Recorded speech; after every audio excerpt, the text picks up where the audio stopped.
The sitting is resumed. Order number 9, sir. Honourable Leader, Government Business. Thank you, Mr. Speaker. I beg to move that you do now leave the chair and that the House resolve itself into Standing Finance Committee. The question is that the Speaker do not leave the chair and the House resolve itself into Standing Finance Committee. All those honourable members in favour, please say aye. Those against it, please say no. Me think the ayes have it.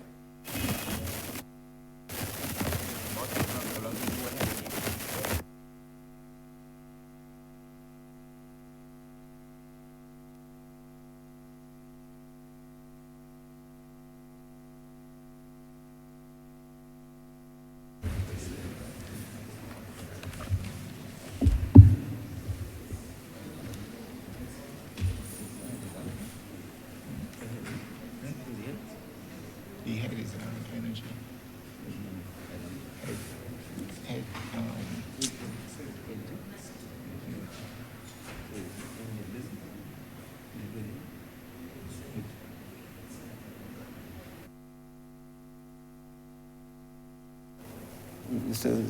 Still on end.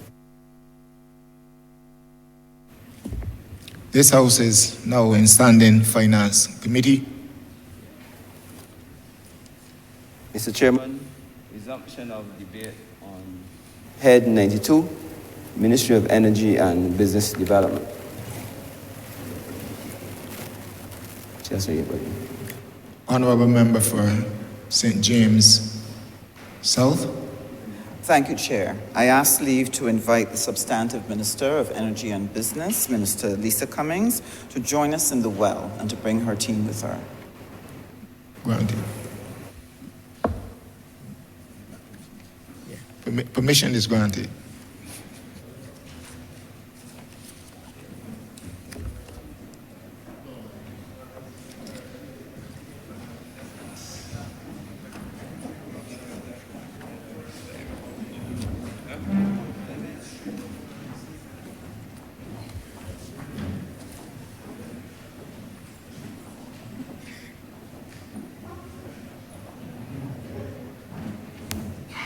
Davison, tell Chris that you say to me bag and send me phones. No phones, you say to me bag. You say to the bag, the pocket.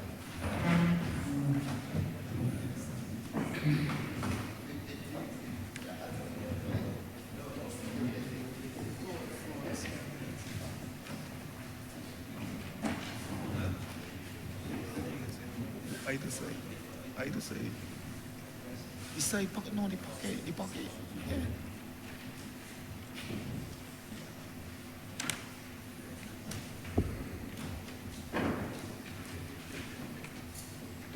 Trust me, you can't know any teeth.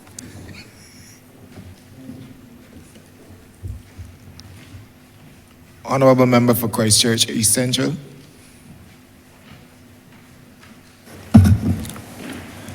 Thank you very much, Chair. The business environment obviously continues to be a challenge in this post-COVID environment, but I believe that the government certainly has been able to put sufficient systems in place, Chair, to allow not just for financing, but investment by way of the food terminal at Newton, which, once properly implemented and accessed, we believe would be able to allow ordinary businesses in Barbados, small, medium, large, to be able to have a certain level of quality assured to reduce the non-tariff barriers that have existed for far too long in relation to accessing markets. Now, I know over the last few years, we've been trying to do a lot with respect to improving the doing business environment. And I know that we have done a significant amount of work, not just to pass the legislation in relation to SPS in this chamber, as well as animal and plant protection. As I said, we just created the Food Science Center at Newton. And I know that this ministry, the business side of the ministry, is charged with facilitating as much as it can the expansion of business enterprise with a focus specifically on exports. But my question really this morning, in the first up, really relates to standards and quality, and therefore the extent to which we must impress upon all who wish to do business in Barbados, whether domestic or foreign, that those quality standards as established must be adhered to. And therefore, the opportunities that will present itself for Barbados, and we have been doing quite a bit of work with the Ministry of Agriculture, as we are all aware, in terms of being able to build out a level of food security, not just for Barbados, but for the region. But it will require not just an agricultural approach, but the business approach with respect to the establishment and the maintenance of the relevant standards that are required to be able to access the market. So my question, Minister, and to your team is, are you satisfied that, one, we are seeing within the private sector, that attention to detail for the maintenance of standards, and then from the government side, what are we doing to assure that once we put the financing in place, the structures in place, that the standards that we know that Barbados can achieve, are you satisfied that all is being done from our side on the one hand and from the private sector side on the other? That's my first question.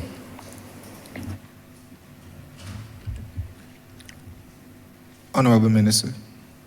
Thank you very much, Chairman, and thank you for the question from the Honourable Member Minister in the Ministry of Finance. It's actually a critical question, and I want to frame the discussion on standards, and then I'm going to ask Minister Husbands, as well as the Director of the Barbados National Standards Institution, Mr. Hayden Rind, to give an elaboration on the work being done in that entity which falls under the ministry. But first, let me start by saying, Mr. Chairman and colleagues, that the environment within which Barbados finds itself is a pressured one where Barbados has to not necessarily just develop business facilitation and business expansion for the purpose of national goals and national targets, but it has to be something that is done globally and in our trading markets. And so what that means, Mr. Chairman, is that all of the products, goods and services that Barbados develops are fit for purpose, and that they are able to penetrate each market that is determined, and we're able to use the market access that has been agreed to within our respective trade agreements to get Barbadian products and services into those markets. Now, what does that mean, Mr. President? Under the ministry, I think one of the beautiful things of having a Minister of State who straddles both the ministry with responsibility for foreign trade as well as this ministry is that there has to be a seamless transition between what is being done at the business level in terms of our small and micro-sized enterprises and how that then creates a pipeline for our expansion into export markets. And that's really where this hybrid comes about, and it is critical to Barbados being able to develop that. If you would recall, Mr. Chairman, in 2016, I believe that there was a study which was done by Salises which spoke about the size of the Barbados market, and close to 90% of Barbados's business sector was comprised of micro, small, and medium-sized enterprises, which means that the sheer scale of export potential rests in the small business sector. And it is our commitment and our responsibility to ensuring that whether we are dealing with issues relating to training and capacity building, standards, including those which are voluntary as well as those which are mandatory standards for the local market for the purpose of being able to access export markets, is critical to the work that is being done in this ministry. Now, what that does is it has a run-on effect on economic development, because if we're able to expand the size of our business sector and we're able to scale up, you would have heard our fund access speaking about what we are going to be doing in terms of our broad push to scale up Barbados. We now have to be able to invest resources from the ministry into moving micro enterprises into small enterprises into medium-sized enterprises, and medium-sized enterprises into large, and all of them into export markets, of exporting at the highest level. Barbados being world-class must mean something, and it must be standards-based, and that's where the work of the National Standards Institution comes into play.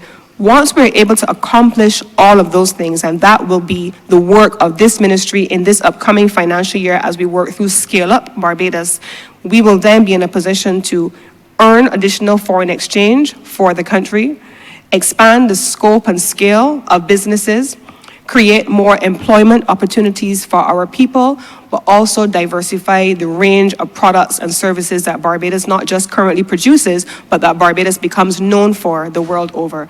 And I'm going to hand over from here to Minister Husbands and then on to Mr. Hayden Rind. Thank you so much, Minister. And I heartily support what you've said in relation to the importance of standards. It is something that is fairly hidden from the average person in the public. Even some people in business don't focus on standards. And therefore, it's important that we take this opportunity to be able to share with the Chamber, as well as all Barbados, what's the importance. And it is simple. If you can produce a product consistently at a high standard, you will get repeat business. It is as simple as that. And therefore, the economic growth, the expansion of our GDP, really depends on our ability to inculcate quality standards in everything that we do as Barbadians. What that does, as was shared earlier, ensures that we are able to build out our trade, our international trade, and to actually penetrate markets. Right now, the markets that are difficult for us to penetrate would be ones like the EU and the UK, because we may not have the standards that they require in relation to the products which we want to offer. One of the things that will come up during this term, during this year, the trend is towards making sure that you are producing your goods in a sustainable way and in a climate-friendly way. More and more countries are going to be insisting that how you do your business is going to determine whether you can enter their markets or whether you have to pay higher duties. And therefore, it is absolutely crucial and urgent that the work of the BNSI is able to take off and penetrate right through our entire economic system. And I will be asking Mr. Ryan, who heads the department, to be able to share on that. What is the importance of that? It is also important to safeguard the consumer. And for example, Barbados has embarked on an energy program. It is new to all of us. People are looking for different places to purchase the equipment that they need in order to take advantage of renewable energy. But what are the standards for those items? If we don't make sure that the persons importing import those photovoltaic cells that meet the standards, the batteries that meet the standards, we would have encouraged Barbadians to invest in something that will then become useless in 5 to 10 years. So the protection of the ordinary citizen is a very critical part of our standards program. And in relation to health, this also is another area where the unit will be working to ensure that we are able to safeguard health by the standards that we insist on for the production of food, etc. And therefore, there are a number of things that they have been doing, and I will ask the head of the division, Mr. Hayden Ryan, to speak about the laboratory upgrades that they have engaged in, the restructuring process they've gone through, what they've done in terms of energy efficiency standards and labeling, and to re-emphasize what kind of growth an economy can get by ensuring that standards permeate every aspect of their economic life. Mr. Rind. Thank you, Minister and Ministers. Hayden Rind, Acting Director of the Barbados National Standards Institution. As the ministers would have alluded, BNSI, we do play a very integral role in stimulating the economic growth of our country. We're central for developing what we call the country's national quality infrastructure. Oftentimes when this is heard, we think of roads and buildings, but it goes further than that. It really refers to all of the policies, all of the systems, all of the processes that we have as a country to deliver high quality goods and high quality services. And of course, this is essential to us if we are to be successful in protecting our consumers and to have a competitive business framework globally. Now, studies indicate that if we have a well-defined quality infrastructure, we can increase our GDP. So we can have growth of our GDP by $1 billion US. The last time I had the opportunity to speak in this chamber, we were in the process of developing what we call a national quality policy. And this was to bring quality and international standards to the discussion table for all business sectors, every segment of our society. And I'm pleased to say, sir, that we have successfully developed such a policy, and it's the first of its kind for Barbados. And now we have the advantage of having a Minister of State and our Minister responsible for business at the helm of really implementing the national quality policy. We're now in a better position to address the non-communicable diseases, sir, and childhood obesity, which continue to be priorities for us with respect to health, with respect to economic cost issues associated with treatment. And this approach is going to be done through simple warning labels. So very simple labels, which even a child could know if a product is, say, high in salt or high in fat, high in sugar, and be able to make that choice to choose healthy food. And that's a program that we will roll out in this coming financial year. Additionally, we now have a national program to protect consumers by identifying and correcting any labeling inconsistencies. And this would be in the weight of prepackaged foods. Of course, making sure that we're getting simply what we are paying for. So consumers can be assured that when they're spending their money, that they're getting what they're paying for. BNSI, over the last financial period, sir, we have trained 164 entities, trained in delivering international quality standards, bringing them to a stage where they're recognized globally, and then increasing their opportunities and their earning potential. 164 entities we've successfully trained. Where the next step, sir, is the implementation of certification and recognized certification globally for many of these entities. So there are many more standards-related initiatives being implemented by the BNSI, and yes, our budget has increased by $151,000 from the previous financial year.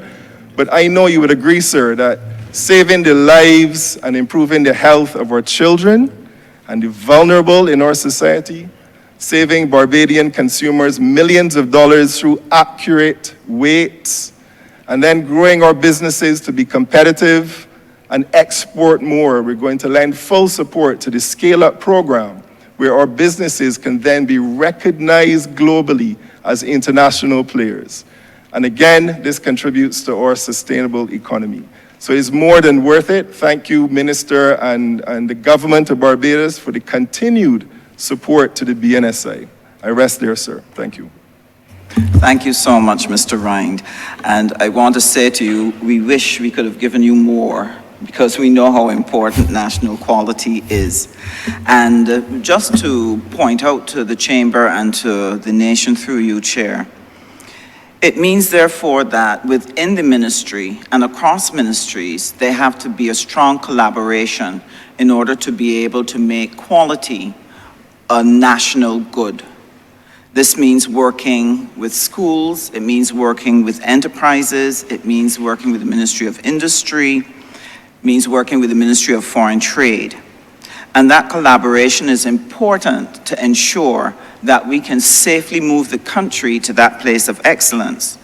However, you would have noted that he shared about the number of enterprises they've started registering to begin to participate in that journey to quality, and the preparation of enterprises to change their business operations to be able to put what is necessary in place, whether it's at the level of equipment, whether it's the level of systems, certainly at the level of personnel, to ensure that that enterprise can deliver quality is going to be important.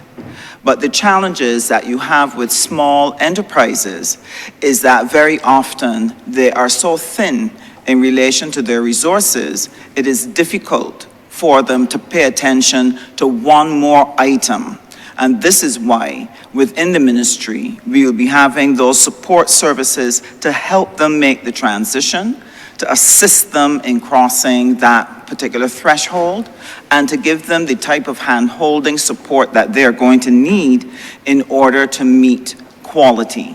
We're hoping that through the regional market, that quality will give us the consistency that we can begin to get more business, whether it's from Guyana, whether it's from Jamaica, whether it's from the OECS.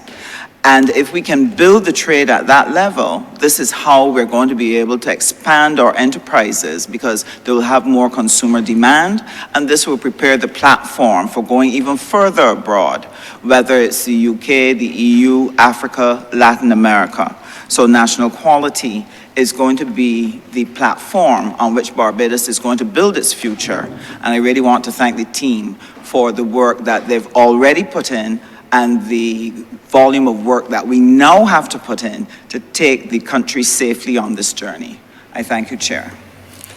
Just a quick follow-up, Chair, because whilst I posed the question, and I thank the team for the response, I did pose a question as it relates to the production of physical goods, and I apologize for that. But government as a consumer of services, certainly in the last few years, we have seen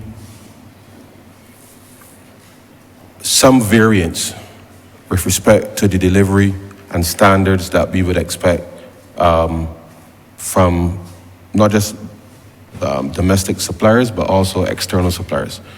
Now, to what extent, and I think obviously the minister, given her history in terms of BCSI, what can you indicate to this chamber, given the conversation about the service level agreements that not just government but citizens can expect, given that a significant part of the economy is geared towards the provision of services, and therefore what, by way of standards, can the ministry articulate that in a world that is becoming increasingly service-driven, a lot of the whether it's IT, digitization, a whole range of things are being geared towards service delivery. What are the standards that Barbadians can expect that this ministry can institute, such that the things that we are consuming, digitally or otherwise, that we can be assured that they are of the highest quality, given the cost that we are being asked to pay in order to ensure that we can modernize Barbados and get these systems going. So if you can just elaborate very quickly on the standards around services that Barbadians can expect moving forward. And I'll come back with my second question. Thank you very much, Chair. And it's interesting that the honourable member made mention of the BCSI somewhere around 2013, 2014, I believe it was. When I did lead the BCSI, we had developed a project, incidentally, at the time in partnership with a local consulting firm as well as the Barbados National Standards Institution to look at developing standards specific to the services sector, because globally, in many instances, there are not set standards for services in the same way that there are for goods. And you may have dedicated agencies. If you buy a given product, it has a certification certification and it has the seal of certain international agencies, or it is viewed by certain local agencies. But for services, if I'm providing an architectural service, if I'm providing a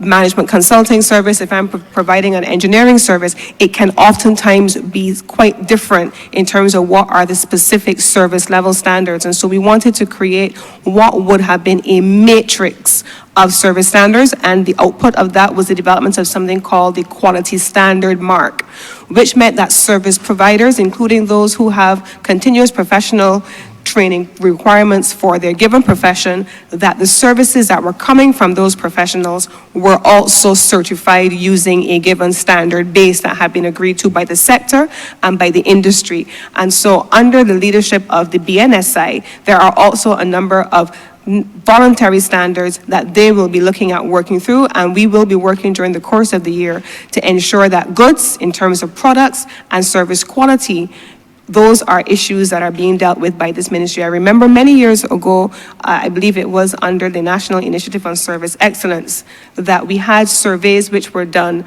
that said which service industries were the most problematic in the minds of consumers, and how that then created challenges in terms of what people were willing to spend on. At this point, we also are then going to be looking at what the feedback from the public is in terms of what the sectors are that need some attention, and the leadership of the BNSI, we will be able to go from there. But I'm going to ask the head of the BNSI if he wants to add any additional components, Mr. Hayden Ryan, just to add on to that and the work that they have already been doing.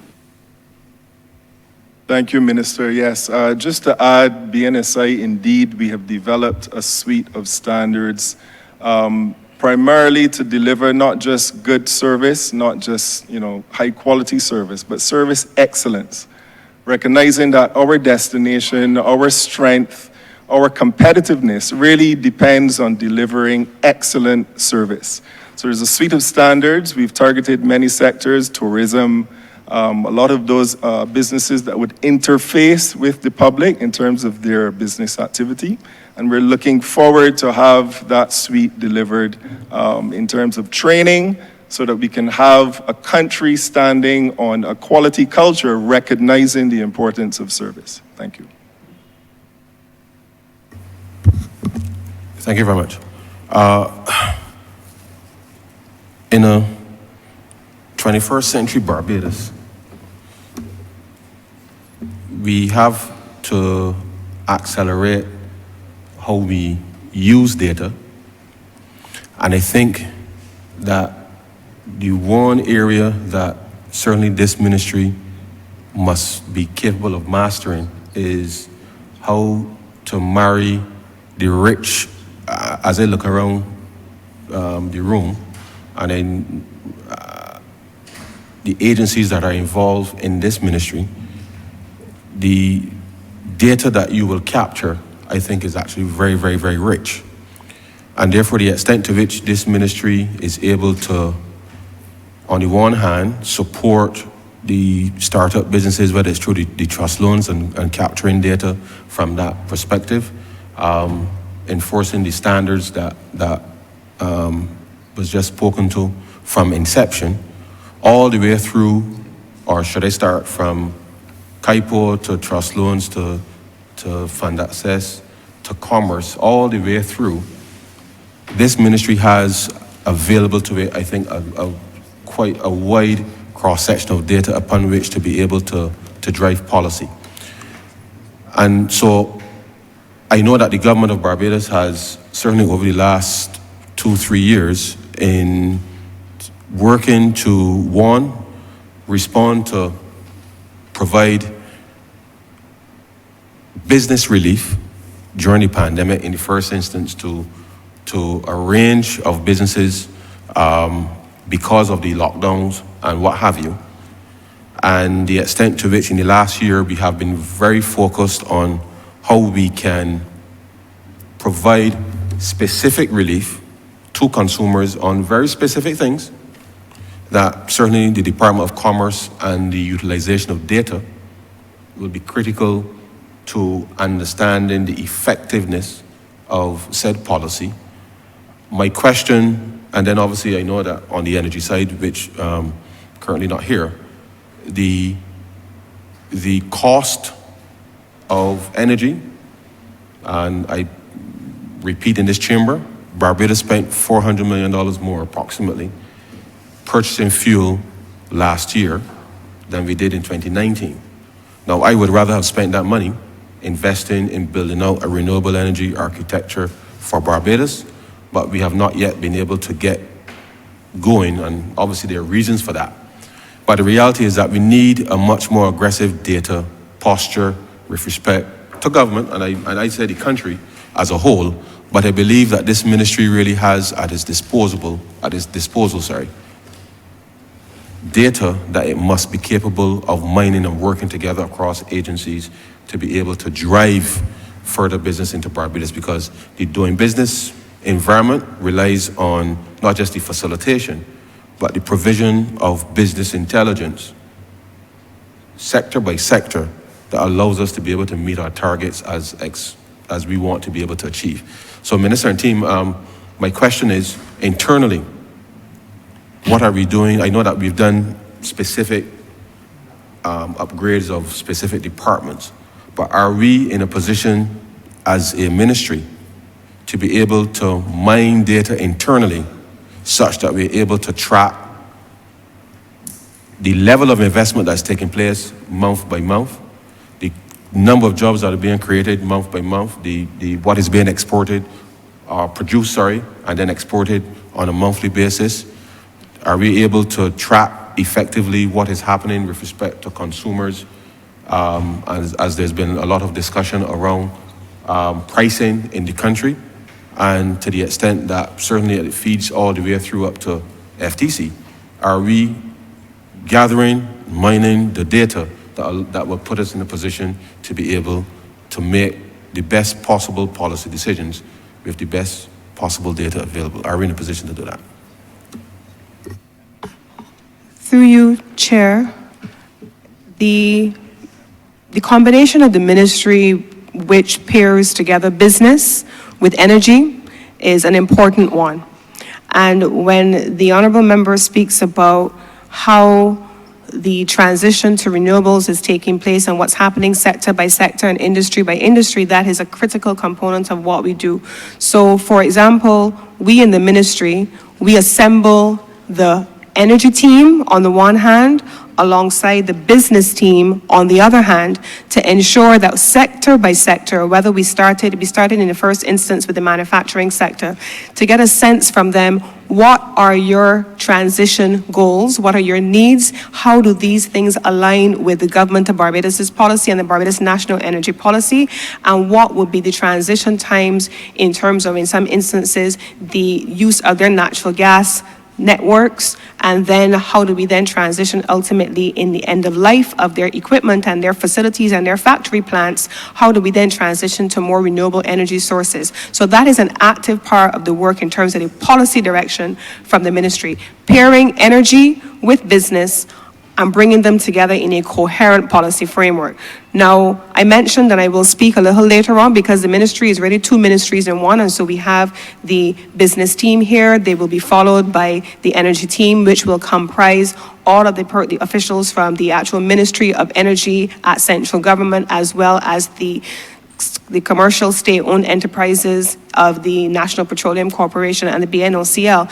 And when they come, you will hear a little bit more about what we're doing in terms of the national energy policy and connecting that to the business framework. But what I can say at this point in response to Minister Strong's query is that we have accepted that the notion of transitioning to a net zero future by 2030 requires a certain level of capitalization. Sector by sector, whether it is transport, whether it is in the business community, whether it is reducing the recurring costs of our business community, much of those recurring costs are actually subsumed by energy costs, the paying for fuel. How do we then enable them not just to transition, but how do we attract investment into the private sector to enable and to facilitate that transition? All of that is a part of the work which is being undertaken by this ministry. But on the business side, I'm going to ask Mr. Bertram Johnson to speak about the work being done on the data analytics build out internal to the ministry, which then will allow us to mine the data even further. Good morning, Chair. Bertram Johnson, Director, Acting Department of Commerce and Consumer Affairs. Good morning, colleagues. Good morning, ministers. First of all, I'd like to thank the minister for the question. I think it's a very important question. I think in 21st century, we have realized that we have become basically a knowledge and an information economy. And that's going to inform policy, particularly for us as small island states, to make sure that we hit the targets that we set. And in that regard, the last time I spoke in this chamber, I spoke to the digitization of our services, which has allowed the Department of Commerce to become basically an information and a knowledge type of hub to garner information so that it can help inform policy. And if I start 2 years back when we first had the pandemic, we would have used seamless dock as a modality by which we were able to facilitate the payment to persons that were affected by the fallout of the pandemic. And what did that do for us as a ministry, working in concert with trust loans and fund access? It would have given us a register of all the businesses that were affected. And in one session, it allowed us to capture not only those businesses in the formal economy, but also in the informal economy. And therefore, we now have a register of businesses that we can look to give support in terms of the development of small business enterprises and those that might be ready even to go to export markets. Moreover, Chair, we have also on April the 1st, 2022, would have issued on the online portal the liquor license regime. And sir, that does not only just give us information on how many applicants apply for liquor license or how much revenue is collected, but more so it gives us from a demographic perspective the activities of business activities that are happening in parish, whether it's in St. Michael, in Christchurch, and St. Joseph, throughout the landscape. And that data becomes critical because it kind of tells us, paints a picture, sir, as to what the economic activity looks like in Barbados if you're using liquor license as a proxy, and it provides rich information that we can further develop policy to target particular businesses. We have also invested, sir, in a data analytics framework, which has become a powerful tool for the department. And that tool became powerful, particularly when we had to monitor basically the compact program. And we had to report to Cabinet on a bi-weekly basis. And what did that data analytic framework do for us as a department, as a ministry? Would have been able to allow us to see how prices in Barbados was moving based on what was agreed on the compact, whether it was moving, whether it was keeping it in line to the policy intent. And therefore, in quick measure, we were able to take a snapshot within every 2 weeks to see how the movement of prices were moving within the compact. We are also, sir, on board to the Asakuda World, which is a trade portal, and out of that, not only the importation and the export licenses gives us rich information, but it gives us information from a trade perspective that if we need to drill further and take a deeper dive into what the economic activity in Barbados is actually directing towards in terms of the new areas of growth, where imports are coming and where exports are going, it gives us a good metric by which we can further articulate policy. So in summary, I think what we are doing through the digitization of services has pivoted us into being in a position, sir, that we can provide rich data. We can also let that data now goes up to the broader cabinet so that policy can be more targeted. And in that result, we can be in a position where we can inform the new directional trust for economic and sustained development in Barbados. I rest on that, Chair. I thank you. Thank you, Honourable Minister, Member of Team, and Honourable Member for Christchurch East Central. Let Thanks, me sir. briefly remind all that each member is allowed 3 questions. Your questions to the minister should not exceed 3 minutes. The minister has 5 minutes to respond, and all other members of the team have 3 minutes to respond. Of course, we should also be mindful of particularly when we are having responses from several members of the team on a particular question, and also members should be mindful of the fact that they have follow-up questions as well, and the time frames with which we are working, and also of the fact that your colleagues also want to be able to pose their questions. So we will be guided accordingly. Honourable Member for St. Peter.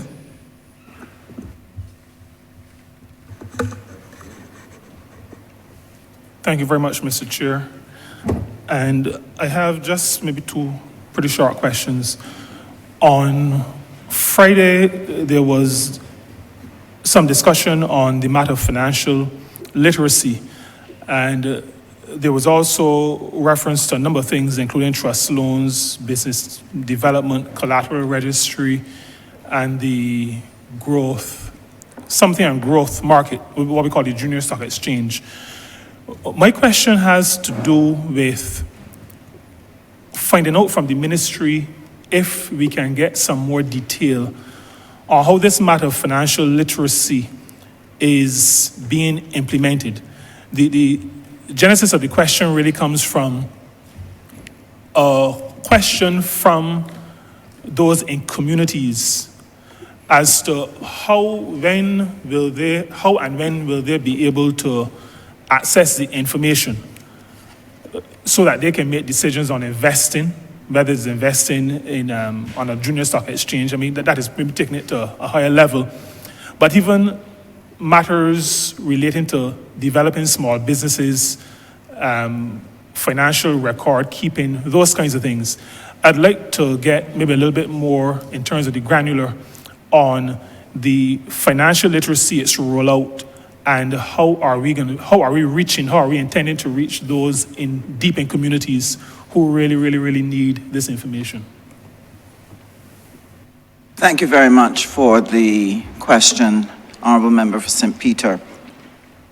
The financial literacy program started primarily with doing sessions to groups, and then we added the online, where a person could go on and choose from among the menu of subjects the areas that were important to them. And this became very important during COVID, because COVID has stepped in and limited how much face-to-face engagement we could have.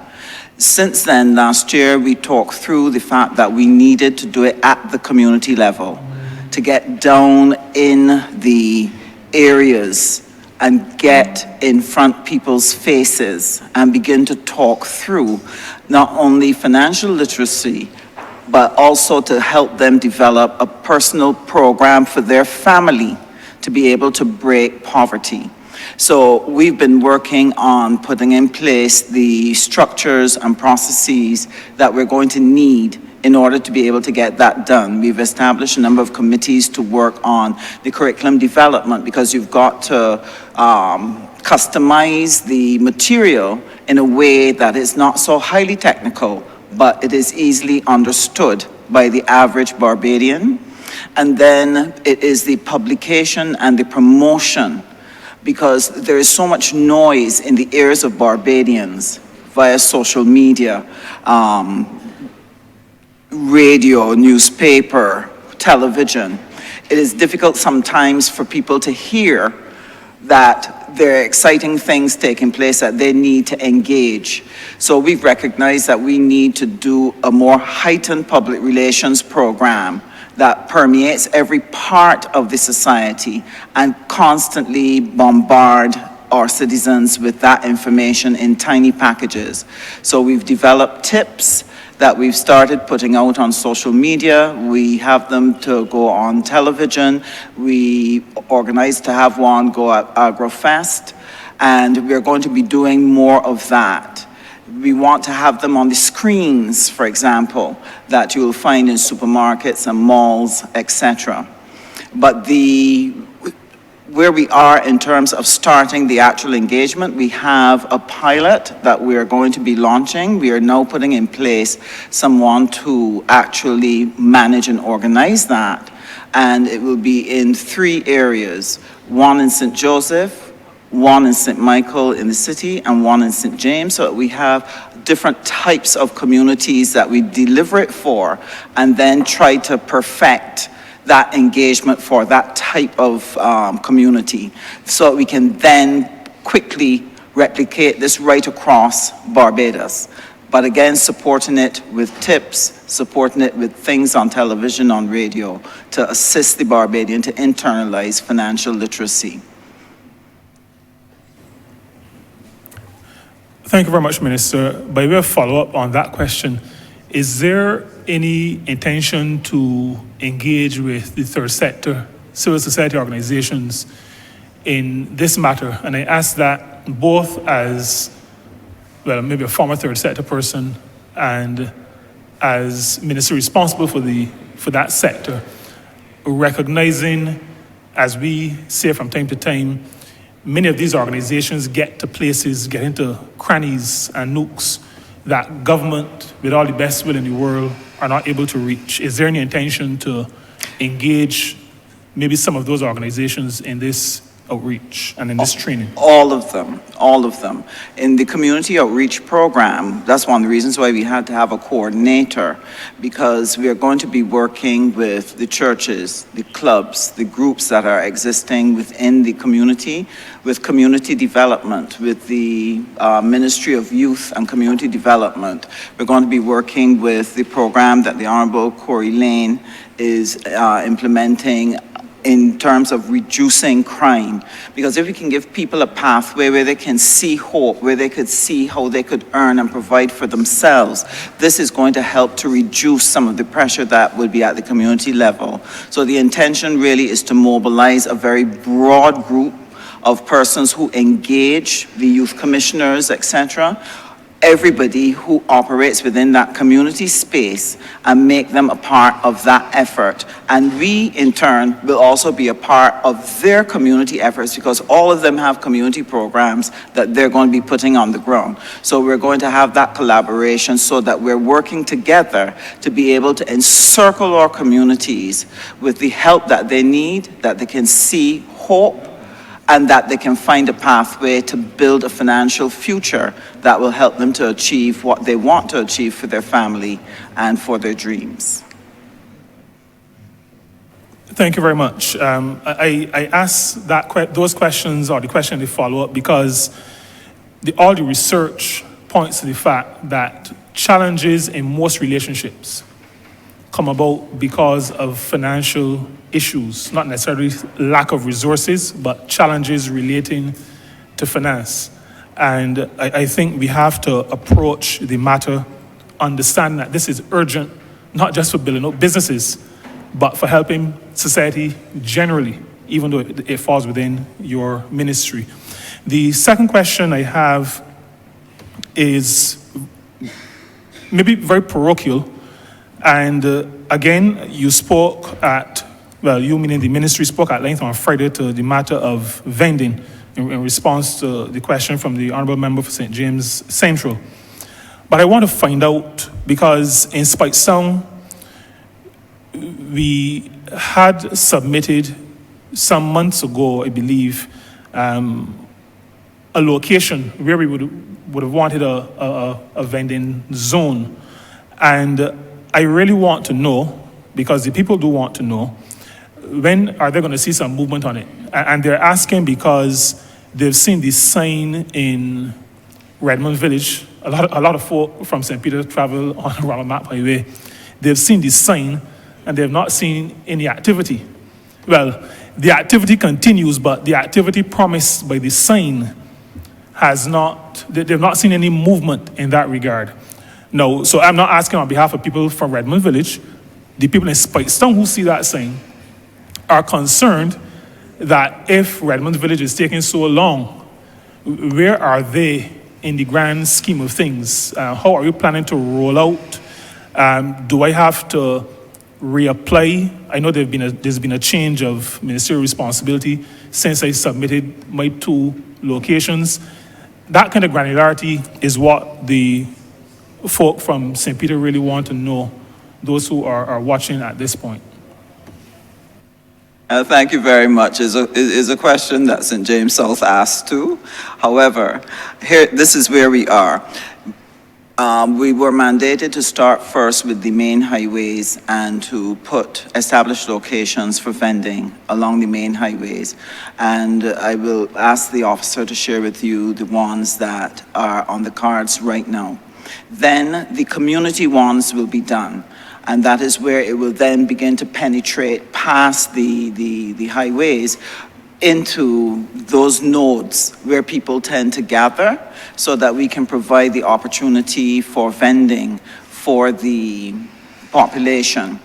Part of the challenge that we had in terms of getting it off the ground, there's quite a lot of preparation that has to go in before you can actually start building. Not only identifying the site, you have to get the town planning approval, you have to be able to do the contracts, etc. And sometimes when you get delays at any one of those points, it can hold it up. But I will ask the officer to update, because we have managed to get some of the town planning approvals so that we should be able to get some going. So when we start, it will actually move a whole lot quicker, and we trust that it would not be long before we get to your space. I'll ask Mr. Anderson Cumberbatch, who has responsibility for that, to share with you. Thank you, Minister. Thank you, sir.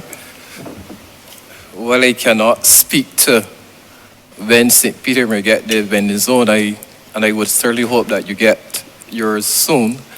I certainly can speak about Redmond's Village. We are at the stage where we are about to deliver on that, and I believe that movement will be had shortly. We are also looking to develop a vending facility, as I said, on Friday at Warren's. We are working with our strategic partners, including the Ministry of Transport and Works. So therefore, we are at the stage where the drawings are to be submitted to Town and Country Planning Department. Sorry, the Department of, anyhow, Plan and Development, yes. We are also looking to develop at Top Rock Christchurch and at Fitz Village, St. James. What we're going to do is that there are 2 kiosks which are supposed to be fabricated, as we know that the space in the Esplanade is fairly small, so we can't build a full vending facility there. We're also looking to, as part of the phase 2, as Minister said on Friday, we're doing it in groups of 3. So we're also looking to develop a site at Dighton Griffith and opposite Life of Barbados Roundabout and Haggett Hall, St. Michael. And we are at the stage where the drawings are being prepared by Ministry of Transport and Works. So we're hoping that in the incoming financial year that we would start some movement in terms of the actual construction of these facilities. As I said when I first started, I cannot speak specifically to Spikestone, but I know that that is also on the cards as well. Thank you very much. By way of follow-up, and this is reflective of my thinking, I raised it, I think, maybe 2 years ago. Well, raised the approach 2 years ago with another ministry in the well. The follow-up question has to do with the role of the community in building these places out. Is there any, and I appreciate the fact that there are a lot of technical applications to planning development and sketches and all those kinds of things. Are there any areas where some of the prep work could engage the attention of those who will potentially benefit? That is to say, vendors, where while we wait for the rollout, because the rollout is going to take time. Everything in government takes time. I almost said too long, but time. Is there any role for those who could benefit? Because as you could imagine, all the areas that you've identified are areas where people are currently vending. So it is not to say we're going into greenfield sites. What can those who are not on the immediate agenda do in the meantime besides wait? Is there anything you require from them? Is there any kind of engagement, ideas that from their perspective that maybe can start to feed into the process while you concentrate on the already identified areas? Okay, that is a very good question. What we would have done to date is we would have engaged the various vending associations.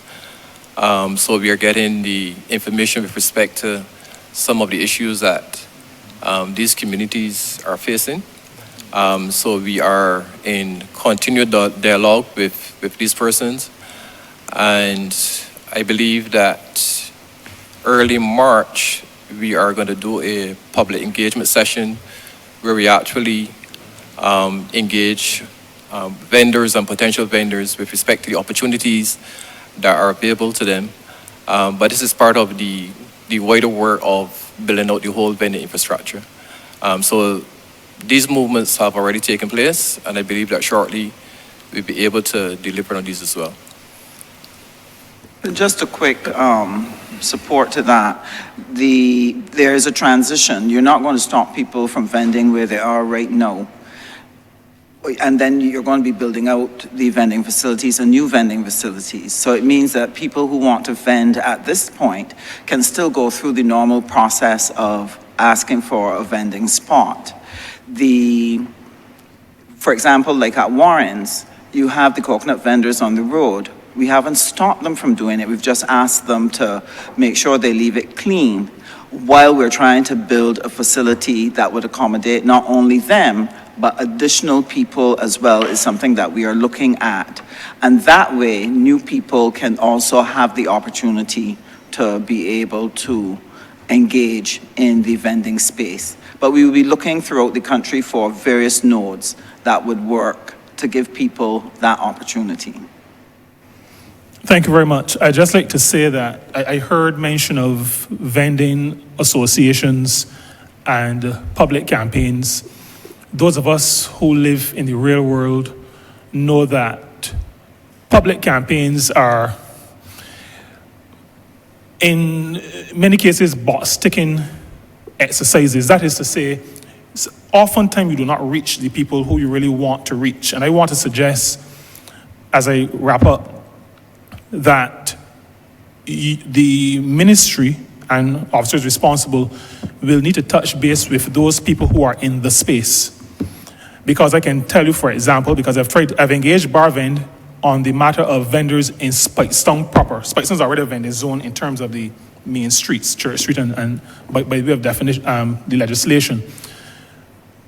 But I don't think there are any of those vendors are members of Barvend. I've been trying to work with Barvend to get them included. But I say that to say, liaison with Barvend may not impact those persons. And so you may have to go directly to the space. You can't do all at the same time, but bit by bit, go directly to the space to engage those persons who are in the space, just to get some ideas or hear their perspectives. So when I spoke about public engagement, that is specific what I was referring to. Actually going to these persons and to establish where they're at and see what interventions can be put in place. So we have already started some of this work and we're going to continue. Mm-hmm. My apology. I didn't raise that. That's what you meant. Thank you very much, Chair.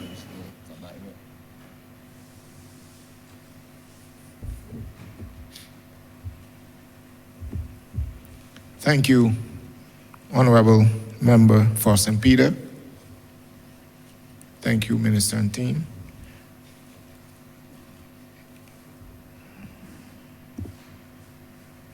Let me,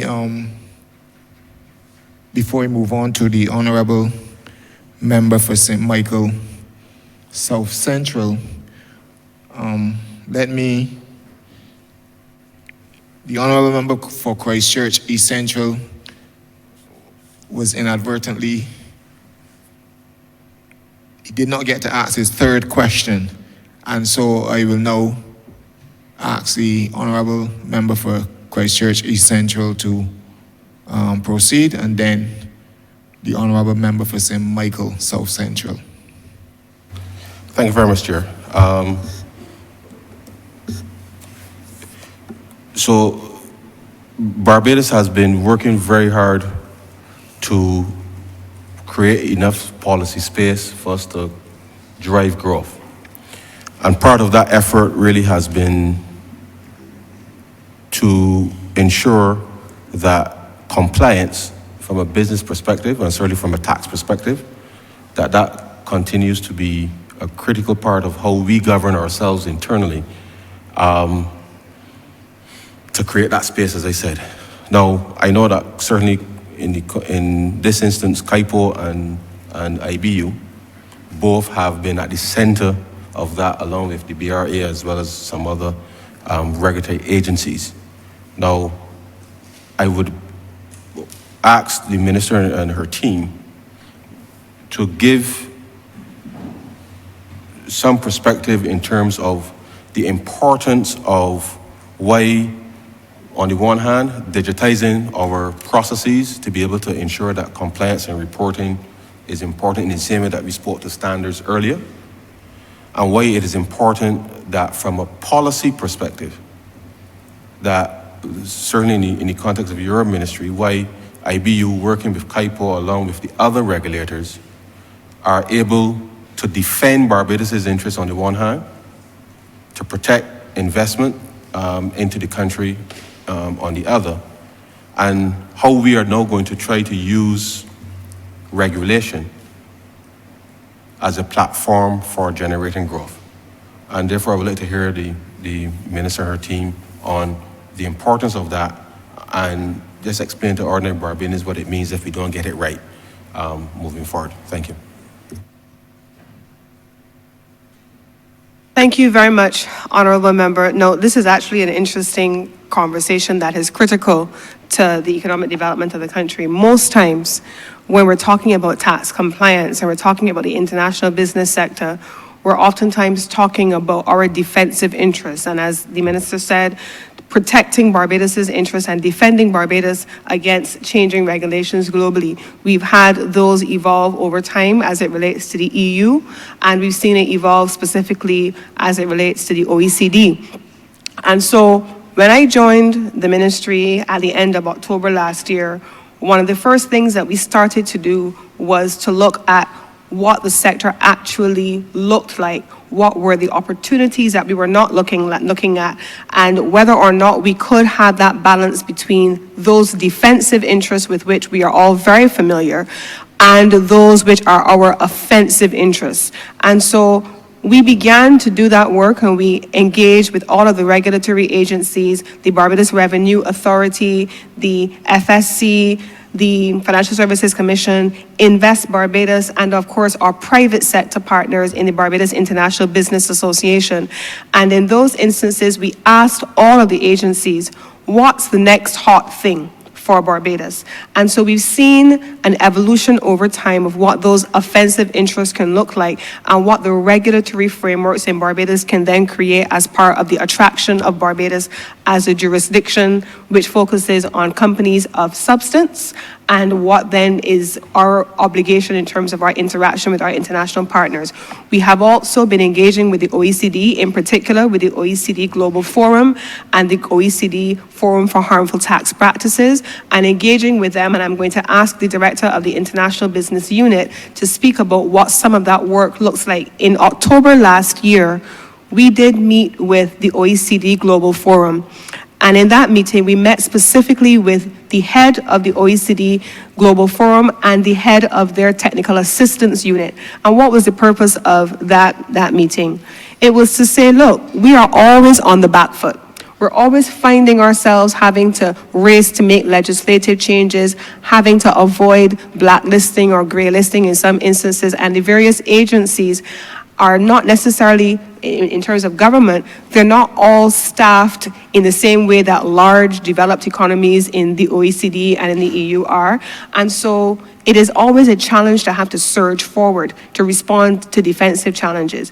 We need to make sure that Barbados, by the time we are able to get our ranking and the reports on Barbados's compliance in terms of tax matters in October of 2022, which is when that came out, we need to then be able to dissect where is Barbados partially compliant, where is Barbados fully compliant, where is Barbados just compliant as it relates to the OECD, and what does that mean for us? And so we have begun then to work through ensuring that we do not fall behind in the areas that we are compliant now by events and then being overtaken. In the areas where we are partially compliant, how do we get across the line to become fully compliant? And in the areas that we are just compliant, we need to make sure that we don't fall behind so that we don't move backwards, but we're always moving forward. And then also on the commercial side, how do we, in collaboration with our partners in BIBA, the Barbados International Business Association, and the service providers that represent the agencies that do business here in Barbados as a global business jurisdiction, how do we ensure that we are able to identify which countries we should target international business from? Which types of business is Barbados emerging as most attractive?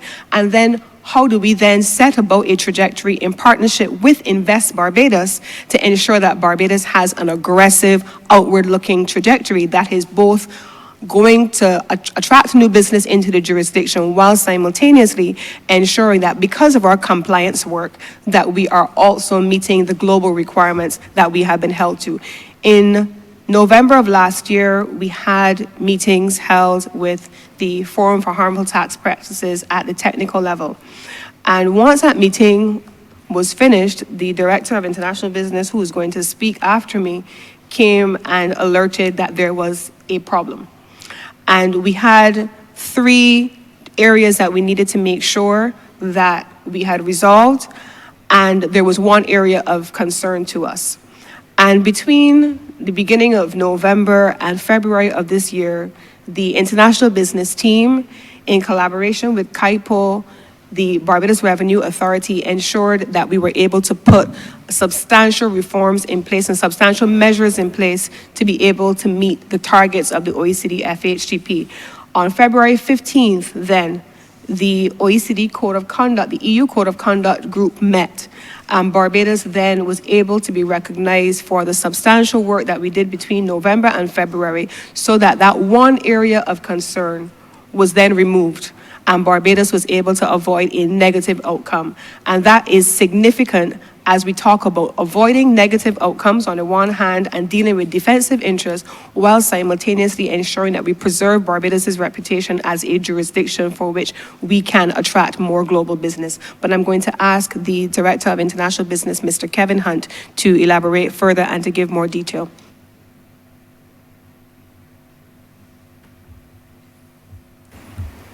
Thank you, Minister. Thank you, Chair. Kevin Hunt, Director of International Business. As the Minister would have made reference to in her comments, and even looking at the question that the Honourable Minister Strawn would have posed to the Ministry, one of the things that we need to make it clear, both for this committee as well as for Barbados, is the difference between the OECD and the EU. The OECD is the internationally responsible body for setting standards as it relates to good tax principles and good tax governance, whereas the EU is a bloc of European countries. The OECD is not the entity that lists a country in terms of blacklist or grey list. What the OECD does is that the OECD indicates whether a country has met its responsibilities under particular heads, or it gives recommendations to a country to address a particular deficiency. That's the starting point for the EU, and the EU takes that. They add some more criteria to it, and it is from that basis then that the EU would then place a country on either Annex 1, which is colloquially known as the blacklist, or Annex 2, which is known as the grey list. Now, it is important, therefore, that Barbados operates within that understanding and the space between the OECD and the EU from both a defensive and an offensive perspective. From a defensive perspective, collaboration is indeed critical, and as indicated by Minister Cummins, significant work has taken place between the International Business Unit, our sister agency, CAIPO, as well as the BRA, the FSC, the FIU, the AMLA unit under the Office of the Attorney General, the Central Bank of Barbados, because there is a dovetailing and a connection in terms of things that are required, both under the good tax governance principles as well as anti-money laundering. What would have happened is that there was a massive cross-agency collaboration as it relates to making sure that Barbados remains in good standing with the OECD. The two areas that fall for consideration are, one, what is known as economic substance, and then the second area is in relation to the exchange of tax information under the exchange of tax information or request regime. Barbados would have fallen in its rating previously under the latter, and we were able to secure a supplementary review, and we were able to advance to a largely compliant rating, which saw us being removed from the EU's grey list. In relation to the former, the economic substance, that is where a significant amount of work needed to take place, particularly in relation to the exchange of information between Barbados and other jurisdictions that have opted into the OECD process to receive that information. I want to say here, though, that tying into a part of the question that was posed, one significant thing that has helped the IBU and by extension BRA, etc., to be able to manage this space is the implementation of digital platforms. And we've been able to harness the information that is required through what is known as the Economic Substance Portal, which allows the corporate and trust service providers to file that information with us so that we can then conduct the necessary assessments in a collaborative manner with the BRA, and where information needs to be exchanged, that is then transmitted to the BRA, also electronically, as the BRA is the entity responsible for exchanging that information. From an offensive perspective, as I come to a close, as Minister Cummins indicated, we have engaged the technical arm of the Global Forum, which is a sub-body of the OECD, and they have mapped out with us and for us what it is that Barbados needs to do to remain not only remain largely compliant, but even move towards being compliant for our next two reviews, which will be in 2024 and 2025. And so the ministry is at a stage now where through the IBU, we will be entering into a formal agreement with the Global Forum and working together with the Global Forum so that Barbados remains ahead of the curve. Also offensively, we've taken the decision that we're going to sit in a number of the decision-making bodies within the OECD, and to that extent, even as we're speaking right now, the Deputy Director acting is in Paris attending one of those meetings so that we can help to shape the formulation of policy, not only help shape the formulation of policy, but be aware of what might be coming at us a time ahead so that we can make the necessary steps to prepare so that Barbados is ready. Thank you, Chair. Thanks, Chair. Thank you. Honourable Member for St. Michael South Central. Thank you, Mr. Chairman. You know, as the Minister of State was responding to the member for St. Peter on the vending area, she talked about the fact that you have to wait for town planning permission and all of these other business facilitation delays, which is ironic to the extent that the ministry is responsible for business facilitation. So that brings me to my first question, ministers and team. On Friday, the minister in her opening remarks talked about the fact that or perhaps it was in response to the first question, talked about the fact that the World Bank Doing Business Index is no more, but that as a country we still need to be able to understand how we're doing. My question really is, how are we monitoring how we are doing? Because there are so many moving parts when it comes to business facilitation. I believe it was 2019 that the Ministry of Economic Affairs established a doing business committee. It was a doing business subcommittee of cabinet that partnered with a doing business private sector committee. And between them, for each chapter of the then doing business report, put together a series of delivery teams for each chapter. And in fact, added chapters, added issues, because, for example, in one of the first meetings, it was established that getting water wasn't in the doing business report, but it was certainly an issue for individuals and businesses, that it was taking the water authority some time to be able to establish the connection. And so that committee, though while not perfect, and though I wish it had been given some more legs to function, was important, not so much for any World Bank report, but for us as a country to know how we were doing. We had benchmarks, we worked with the private sector. In many cases, the private sector entities were able to come in and say, that's what your report says, but this is our lived experience. So my first question is, how are we now managing?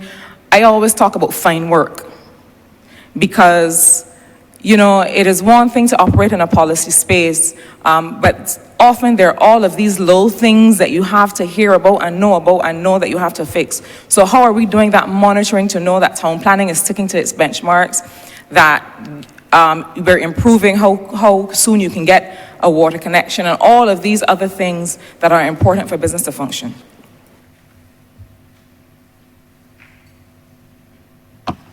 Thank you very much, Honourable Member, and that's an absolutely critical point. I think in my opening remarks, I did say that, yes, the World Bank doing business indicators, that as a metric is no more, but the metrics that it outlined were critical for us as a nation, because one of the things that we hear a lot from the business community would cover how long it takes to do basic and very simple things. And then internal to government, there are those very rightful things that you have raised in terms of TCP and the work that is being done there. And let me begin then by saying that we have taken an approach in the ministry that on the trade facilitation side, in terms of treating to what happens at our borders and working in collaboration with all of the stakeholders under the umbrella of the National Trade Facilitation Task Force, that we are able to deal with the things which need to be resolved in terms of time for clearance. We are presently in the process of working on a time release study that expedites how we are treating to the interagency collaboration, and that is something that is being done in collaboration with the Ministries of Agriculture, Ministry of Health, Ministry with responsibility for the port, which with the Barbados Port Inc., Ministry of Tourism and International Transport. All of that is being done, and the IDB is supporting that work. We have also agreed that that work needs to also be paralleled against the important work that you have quite rightly outlined of business facilitation. How long does it take for a license to be processed through the ministry? How are the various agencies intercollaborating? And let me give you an example of one of the issues that I encountered in December last year, which was problematic on my side. You would imagine that as a minister with responsibility for energy and business now, and a former minister with responsibility for tourism, it was a source of concern to me that internal to government, we would have one agency providing the letters for clearances, but those letters not being accepted by my own ministry as clearance documents at the same time, and that we were asking members of the business community to effectively repeat processes ministry by ministry as if we were not all dealing with the same government. And so those are the kinds of things that internal to government frustrate people, make the business community get frustrated, and make business people, especially when we have entities like trust loans and fund access, and you have startups coming into the space and small businesses coming into the space, that interacting with government becomes frustrating and time consuming. So we are going to be looking now at the work which has been done in that committee. We have started to do that work already.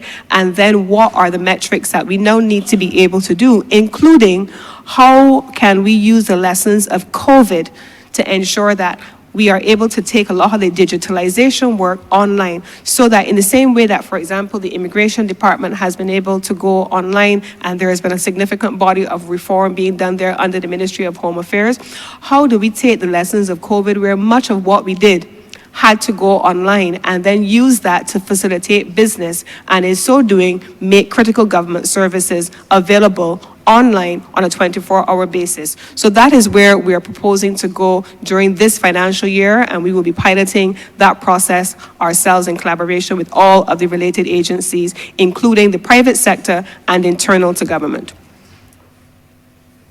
And just as a short add-on, I think the challenges of working together instead of in silos and fixing and moving all of our systems into the 21st century has been the work of this administration. And a lot of energy and time has gone into it, but there's still a number of things that need to be addressed. And I think the CFRs are probably one of the important elements that we need to focus on as ministries, because I think that if we work diligently on making sure that we make the internal adjustments, do the deconstructing and reconstructing, as Prime Minister likes to say, I think that it will go a long way to making us more efficient and more responsive, because in terms of our ministry and certain other ministries, their work comprises a lot of elements in other ministries over which you do not have control. And therefore, when they don't work as efficiently, or when they're struggling with what they have to do, the backlash can come to those ministries who have to really work in collaboration. So I think that the work of the CFRs and the efforts that are going to be made and are being made really by the PSs and the teams will go a long way to helping us iron out some of these things that so damage our small businesses and slow down our economy. Thank you for that response. Just a little glossary note that when the minister says CFR, she means the commitment for results. The commitment for results framework that the government has been seeking to put in place, and yes, to which we greatly look forward. But it also then brings me to a second area where perhaps might benefit from having some centralized approach to management. And if there's anything that perhaps 4 years of government has, in government myself, has suggested to me, it is that perhaps what we need is a central project management authority for the government, similarly to needing a central data management authority for the government. If somebody could give me a genie in a bottle and I could rub it and get that first wish, that might perhaps be the first wish. Because as the member for St. Peter was talking about the vending zones, and this was a note that I made from Friday, there are several entities in government executing vending spaces, right? So there's the Urban Development Commission that has done some of the work at Fairchild Street, and I gather is continuing the work that will then be managed by the Ministry of Agriculture, I believe, as responsible for markets, right? So that's two ministries there. There is the Ministry of Youth, Sport and Community Empowerment that is also responsible for building kiosks as part of its building blocks. Then there's your ministry ministers responsible for these vending zones. And for me, having waited 4 years for our Halls Road Commercial Village, that we are still, it's not your ministry, don't get nervous, but having waited 4 years for that, and still waiting, and having a very good conversation with the minister responsible, but conversation does not put food in people's fridge. It drives me to the question then, do we need to have a centralized approach to the execution of this business of vending and of enacting the new vending legislation, of giving it life and reality and real expression in people's lives? Because the fact that we have this thing being executed by several agencies means the UDC is going to build and execute with one aesthetic, with one particular budget, and so on. Similarly, the Ministry of Youth, similarly, the Ministry of Business Development. And we run the risk of having a certain level of inequality of experience of the people of Barbados. So I'd like to have your thoughts, please, Minister, on how we could perhaps have a more centralized approach to this. And really, is your ministry then overseeing the full experience of this business of these commercial zones? Thank you.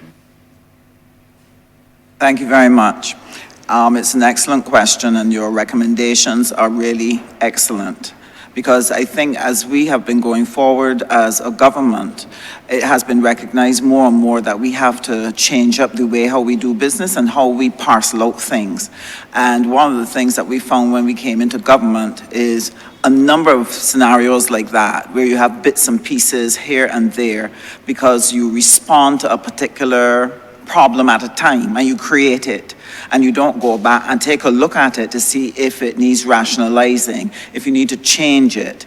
And so part of what has occupied us as a government since we've come in is really looking at those things and seeing what we need to do. And vending certainly would be one of those, because you would need to rationalize who controls all the vendors, who issues all the licenses, who does the monitoring, who does the enforcement. And that is a work that is continuing in terms of looking at how we're going to arrive at those things.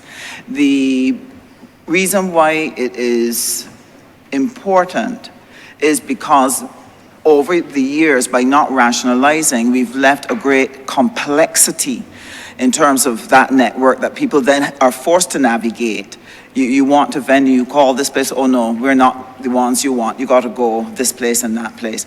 And it really is absolutely frustrating to our small businesses and makes life unnecessarily difficult. And this is why rationalizing what we're doing, merging what we need to merge, putting in the technology to make it easy to be able to engage the space and know the form you have to fill out and what you have to carry, and not go and then here you have to bring this and you go back and you bring that and then you got to go back for an appointment. We're trying to make sure that we are taking all of that out of these processes, because there is no way to graduate your small businesses and help them to grow when you have that kind of complexity on the ground. And that is one of the reasons why we are also engaging with our stakeholders to hear what are some of the things that affect them negatively in the system. One of the things I think we have to take even greater care with is when we put in a solution, monitor it early to see if it's working the way we want it to work, and not allow it to become another annoyance that we then hear it when someone complains about it. But I think to be proactive and test that system and keep an eye on the system, ensure that it's working well before we take our eye off to move to another problem. So that suggestion is well taken. Thank you. Thank you. My third question has to do with, and I'm hesitating because I'm trying to figure out which one to ask. I may have to ask the chairman to add me again to the Bohamadi list. I talked to a lot of young people who run their own businesses, manage their own businesses, and talk about the fact that there's a high cost for them of the inputs that they have to import to put their products together or even to deliver their services.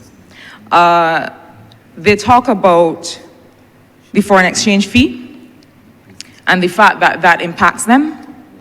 And they also perceive perhaps a bit of a distortion between the way that larger companies are facilitated through the framework of incentives and what is available to them.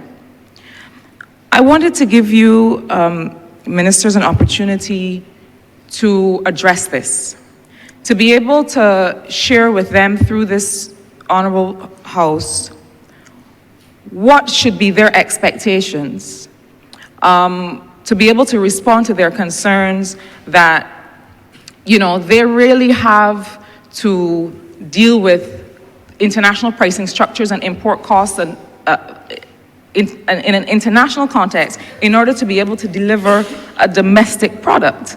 And there is a bit of a challenge there in terms of what their real margins actually are. But I want you to be able to share what are the benefits, what are the things available to them, what is the incentives process that perhaps offset that foreign exchange fee, or perhaps offset some of their other costs that they can benefit from, so that they're able to make their businesses competitive. Thank you again for the question. I would say I'm going to ask Mr. Anderson Cumberbatch and Mr. Jerry Amos to speak particularly about what they do in terms of engaging the small business person. But the problem that you outlined is a real one. Pricing, doing your costing is very difficult sometimes for small businesses because sometimes they do not know all of the elements that have to go in to arriving at what it costs to do business. The second problem that they would have had in the past was, well, when I say the past, we're trying to correct it, but often when people go to lending institutions, they're not given sufficient money to make the project work. They're often sitting in front of a person who's never run a business in their life. You have people deciding you apply for $50,000 because you believe this is what will make your business profitable. In the past, when I was in another life, this was a problem our members had all the time. Somebody would say, well, if I give you $50,000 and you can't make it, then you're going to be on the hook for this, and this is going to be a problem. So I think I'm only going to lend you 35. Well, if you lend me 35, I'm going to fail. Because if it takes 50 to make it successful, you have now set me up to fail. And so these are some of the issues that have been a problem in the system for a very, very long time. And what we are seeking to do is to be able, one, to provide alternative places where you can get the financing that you need. We also have to do some work on the issue of venture capital. There has been a reluctance by Barbadian entrepreneurs to get venture capital because they prefer to own everything themselves. But there are some projects that you actually need that. Why? Because you've got a long gestation period before you can actually show a profit. And especially if you're importing and so on, and you have to keep going while you're trying to get acceptance for the product in the market, you actually need that money without the pressure of paying back a loan every month. And this is what often trips them up and kills them off. This is why part of what we do is not only make sure that we remove the blocks using legislation to remove the inhibiting factors from the landscape and put finance and facilities available to help them to get that business done. But one of the things that is important is their continuous education to know and understand what are the things that they need to do and how they need to do it so that they're not afraid to use the tools and supports and the recommendations that are offered to them by the enterprises. So it is that dual thing that is necessary. But I want you to get some specifics on it, and I'm going to ask the head of the small business unit, Mr. Anderson Cumberbatch, and Mr. Jerry Amos to speak about that hand-holding and what they're trying to do in order to help them overcome the challenges of getting their business started and keeping it viable. Good morning, Mr. Chair. Good morning, members of Parliament. Jerry Amos, General Manager, Barbados Trust Fund Limited. Thank you, ministers. Minister Cattle, very good points you're making. We have recognized that indeed there's a challenge over the last couple of years as prices start to rise. The money that is being borrowed is insufficient at this time, and persons are indeed complaining of the fact that raw materials not only are expensive but sometimes inaccessible. We've been fighting this, and the challenge is real. What we've done over the last year is that we have tried to address some of the issues and indeed try to put things in place to help buffer the problems that they'll be experiencing. Just to segue a bit, in October last year, we started a Manifest program to help our manufacturers to get to a stage where we could actually bring them to a place to export or to get on the supermarket shelves in Barbados. What we did then is we launched a program called the Manifest program, where we took all of our manufacturers, we took them through a stage of product development through our sector specialists to help them improve their products. We took them through a stage of product development through government allocated services to do their testing. We try to take care of all these things because we know if they try to do it on their own, that the cost will be astronomical. We also help with the packaging and labeling, and we played a significant role in business development in all areas of cost and pricing, public speaking, and social media marketing. What we did, Minister, to help them also to buffer is that we looked at the fact that if they form clusters and purchase things together, it can actually help them to drive down their prices. So we are in the process of working on that. As relates to the imports, we've been working very close with Export Barbados to try to get them to bring in some stuff. And Goddard Enterprises, they have an arm who is also looking to see how they can actually bring things in at a reduced cost to help with our manufacturers. One of the major areas that we're having some problems with is bottles. In Barbados, we're having serious problems with bottles, and the cost of bottles continue to go up weekly, not even monthly, but weekly. Actually, they're promised that in next shipment of bottles, the price will increase again. What we're trying to do again is to find a cheaper source outside, and we're working very closely with Export Barbados to accomplish this. Going back to our program, we are proud to say that starting last week, we started to hand over the first cohort of 48 persons to the Export Barbados to get their export certificates. So we handed over to BADC in cohorts of 12 because they can't handle the whole bunch that we have at one time. We have 48 persons to hand over. And again, to be proud of what we're trying to accomplish, on the 14th of March, we are actually bringing a distributor here from London who will meet with all of our exporters to see if we can get our products on the English market. So while we know that there are challenges, we have come up with some plans and some programs to try to buffer those challenges. And again, the challenge is real. What we are doing, as we realize that for these persons to scale up to be able to meet the market demands, we are moving to offer that $10,000 loan that we were hesitant in going to over the last couple of years, even though we may have gotten what we anticipated in our estimates. We will still move to that $10,000 because we realize that persons need more money because things have risen significantly. Also, we are partnered with the credit unions, so if persons want money over $10,000, the credit union is willing to give loans over $200,000 to our clients. We have already had one client that we moved over, and we have a few more in the pipeline. So that is how we are planning to try to help our clients as they meet these challenges. And again, Minister, thank you for your contribution because I know that you are on the street. I see you often. I know you interact with people. I know you feel the pulse of the people. And I myself feel the pulse of the people. I meet them daily. And that is one thing that they're crying out. I just want to touch before Chairman to speak on an issue that was raised earlier. Lessons learned, as according to my minister, lessons learned from COVID. What we are doing for better business facilitation is that we are going to introduce a new knowledge management system, which will be fully automated, 100% paperless system. We intend, Minister Strong, he's not here, to capture as much data as we can in there. In that system, we have applets that our minister or our board can actually go online and see live activity as to where people are and capture data from that system at the same time. Clients will be able to monitor the application process right through from beginning to end. And we are hoping that time we get to the end of this process that we can have some arrangement that we can actually do live signing off on loans without person ever having to enter the office. I'll then hand over to Mr. Colbach. She could further. Okay, thank you very much, Mr. Amos. I'll ask Mr. Cumberbatch to stand down as we are a little pressed for time, but I think that you got a satisfactory answer, so, okay. Just by way of quick follow-up, if I may, Mr. Chairman, and thank you, Mr. Amos, for that very meaty response.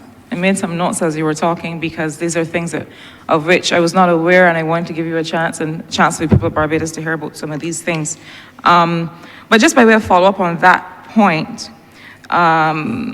because we're talking about manufacturers and how to be able to make sure that they're able to compete domestically and also to be able to compete in for the export markets. And earlier we were talking about issues of service standards and labeling and so on. I wanted to ask very briefly about the issue of standards, monitoring, and consumer protection, not just in terms of what the private sector is doing, but even in terms of public goods, even in terms of the way that roads are built, or the way that, because we are all consumers of these public goods, and whether there are efforts as well to be able to establish some of these standards for the public sector and for public goods, and then to be able to offer protection, to be able to say, well, if there is not this standard delivered, what is the recourse of the Barbadian? And I ask this in particular as I listen to Mr. Rang talk about the issue of labeling, because we import most of our food. And so I wouldn't want to put undue pressure on domestic manufacturers when we are importing food that really, quite frankly, in many cases is not good for us, and have on the labels that they want to put on. And we often don't even monitor, and we can't even really have recourse, because you try to have recourse for an imported product and they tell you, well, I buy it so. So I'm sorry, I realize that's a bit of a stacked follow-up question, but first is really about service standards and consumer protection, not just for the private, but for the public sector. With that response, I would be satisfied, Mr. Chairman. I'll ask Mr. Hayden Ryan to comment briefly on that for you. Yes, thank you, Minister. As Minister Carroll was speaking, I was smiling because she asked a very pertinent question. You know, it's all well and good to have a suite of standards implemented and adopted as national standards in country. But what of the enforcement? What of mechanisms to really ensure that the requirements and the standards are being met and translating into what you're trying to do? The case of labeling is a perfect example, where the standard by consensus as a voluntary instrument, is developed by the BNSI. But what we're doing is that we're going to be developing good regulatory practices, where then we're referencing standards as technical regulations. And that would be a system that would be in keeping with international best practice, that would help us for enforcement and monitoring, and even when it comes to the imported foods. And you're right, Minister, most of our food, the prepackaged foods, are imported. And what we're saying is that even with the imported produce, we're going to have mechanisms in place where we are protecting our consumers. Having the warning label on the package, having it simple, having it plain, so that choices can be made. Yes, there's the argument that if foods are over the threshold, that perhaps we should have a stronger mandatory mechanism there. And again, that's something that will be debated throughout the year. But having the choice as consumers, we're seeing that as a very important tool, really. So the warning symbols, the warning labels, which are simple and easy to decipher, we're going to go forward to have that as a mandatory requirement, but not through a mandatory standard, but through referencing the standard or even components of the standard as a technical regulation in health. And we're well within our rights to do so as a country when it comes to safety, health, security. You know, the government can say, look, no, we're going to reference standards in our regulations as technical regulations. And there's a process to do so, and that's what the Quality Council will work out over the next few months. Yeah. I hope that helps.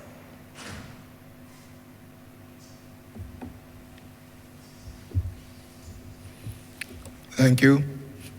Just let me, by way of having to make a determination in terms of those who have requested, based on their markers, to raise questions. All of those members with business-related questions, we're asking you will indicate so that we can make sure you are able to do so, as the members of the officers, of the energy team will be soon coming on, and therefore we do not want to deny that opportunity to ask your business-related questions.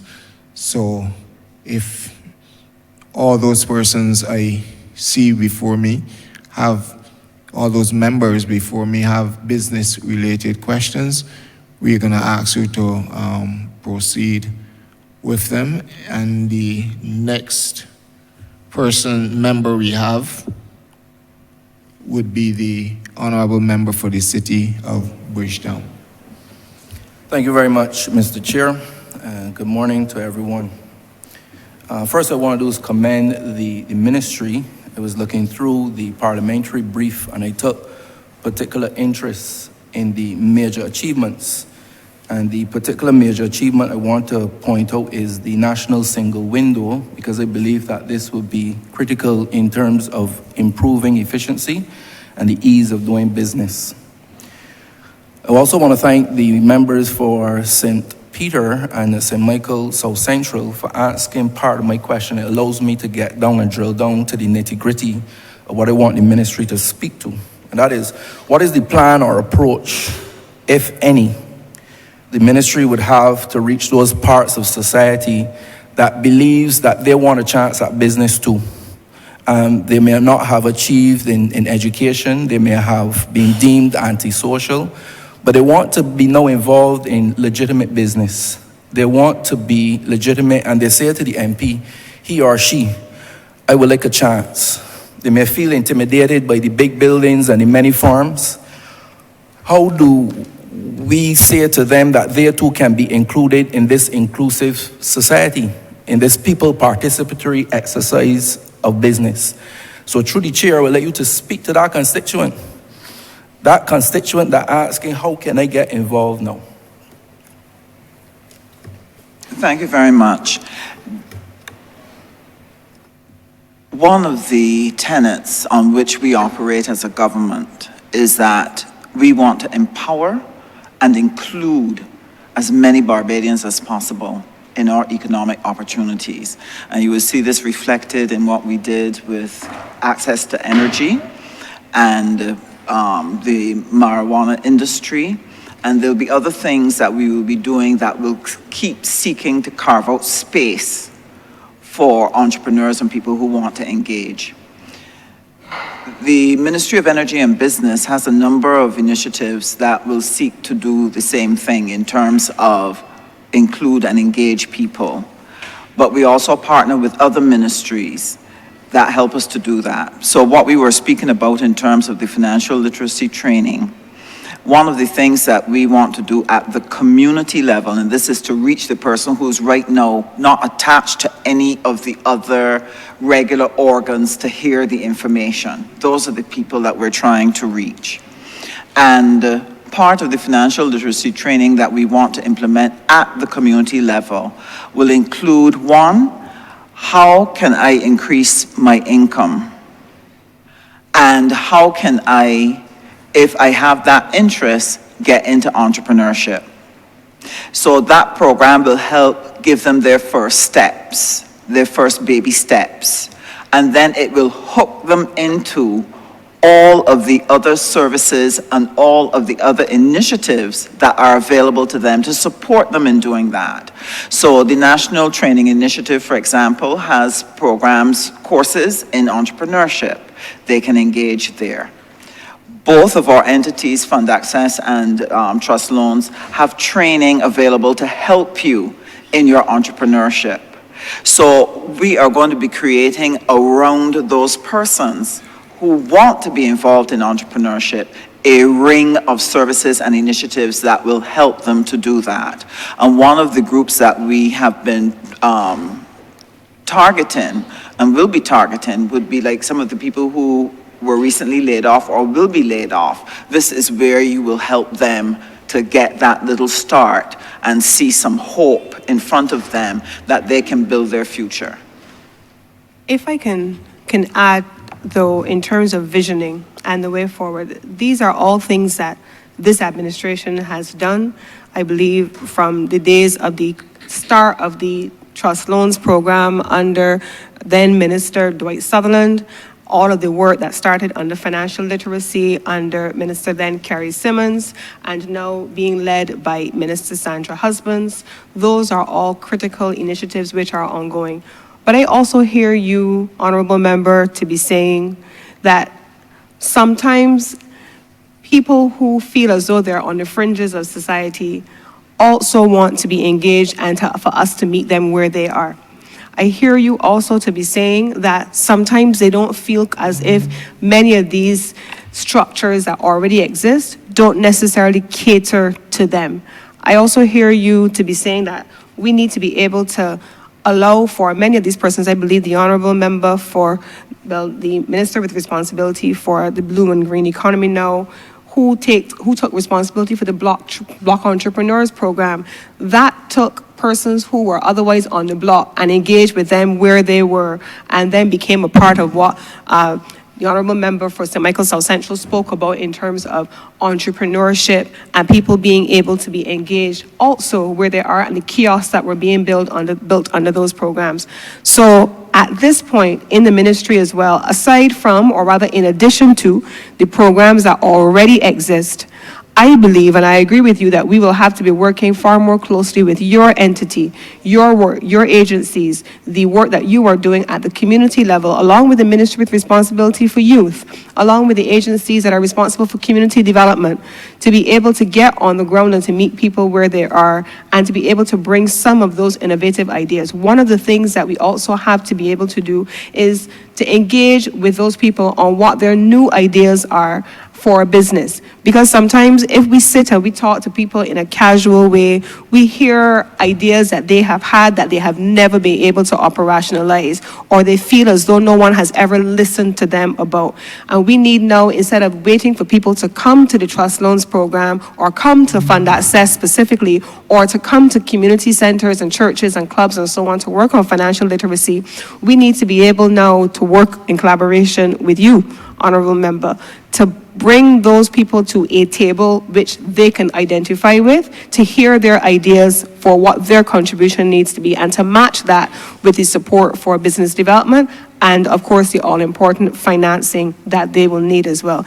I don't think that we have all the ideas internal to our agencies. A lot of great ideas about transformation in our country can come for young people who feel presently disenfranchised. Thank you very, very, very much. Seeing that is something so positive, I don't expect it to get a lot of airplay, but I'm going to clip that and send that out to many persons who ask me those types of questions. Excellent. Could not have answered it better myself. The second thing I want to speak to is also very fundamental, and that is the idea of economic enfranchisement. Now, that is not a statement for me. That must be a way of life. That is the next frontier. That is the next struggle. We have overcome physical slavery. We've overcome and have now political independence. I believe that the next struggle will be that economic independence of our people. In your mission, in your vision, in your objectives, in your document, it speaks to you being the ministry to bring about that economic enfranchisement. So in short and in summary, I would like to ask you, what is your strategic plan to achieve that? Now, an action plan is bit by bit by bit. We don't have time for that. A strategic plan is those broad strokes that you will take to ensure that this nation and its people see economic enfranchisement.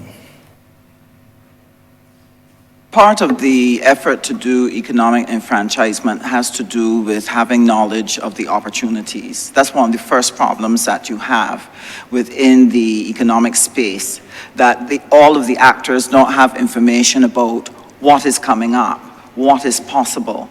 So those who have deep pockets and have their ears closer to the information are the ones who can prepare and take advantage and be in position. So one of the things that we are currently working on between the Director of Finance and the estimates that we just did, what we're doing is trying to identify all of the potential business opportunities that are available on the landscape with a view to being able to share this widely. Part of the challenge that people have in terms of a business idea has to fit into the network. And it has to have a spot where even if it's new, it still needs to link to what is there to make that step to the new. And therefore, being able to provide that information and give them ideas on brainstorming and how to insert yourself within the economic circle is very important. It is knowledge that they do not have. So for example, there's some people who listen very keenly to the estimates. Why? They know that the business opportunities are going to flow out of that. What is government aiming at? And I'm not talking here just about government procurement. I'm talking about the new strategies and the new sectors that they want to move forward. But if you don't listen and then start planning, you may get to the gate late. And that is what I want to be able to overcome. And I have talked with the team about the fact that we need to broaden who is inside of that gate.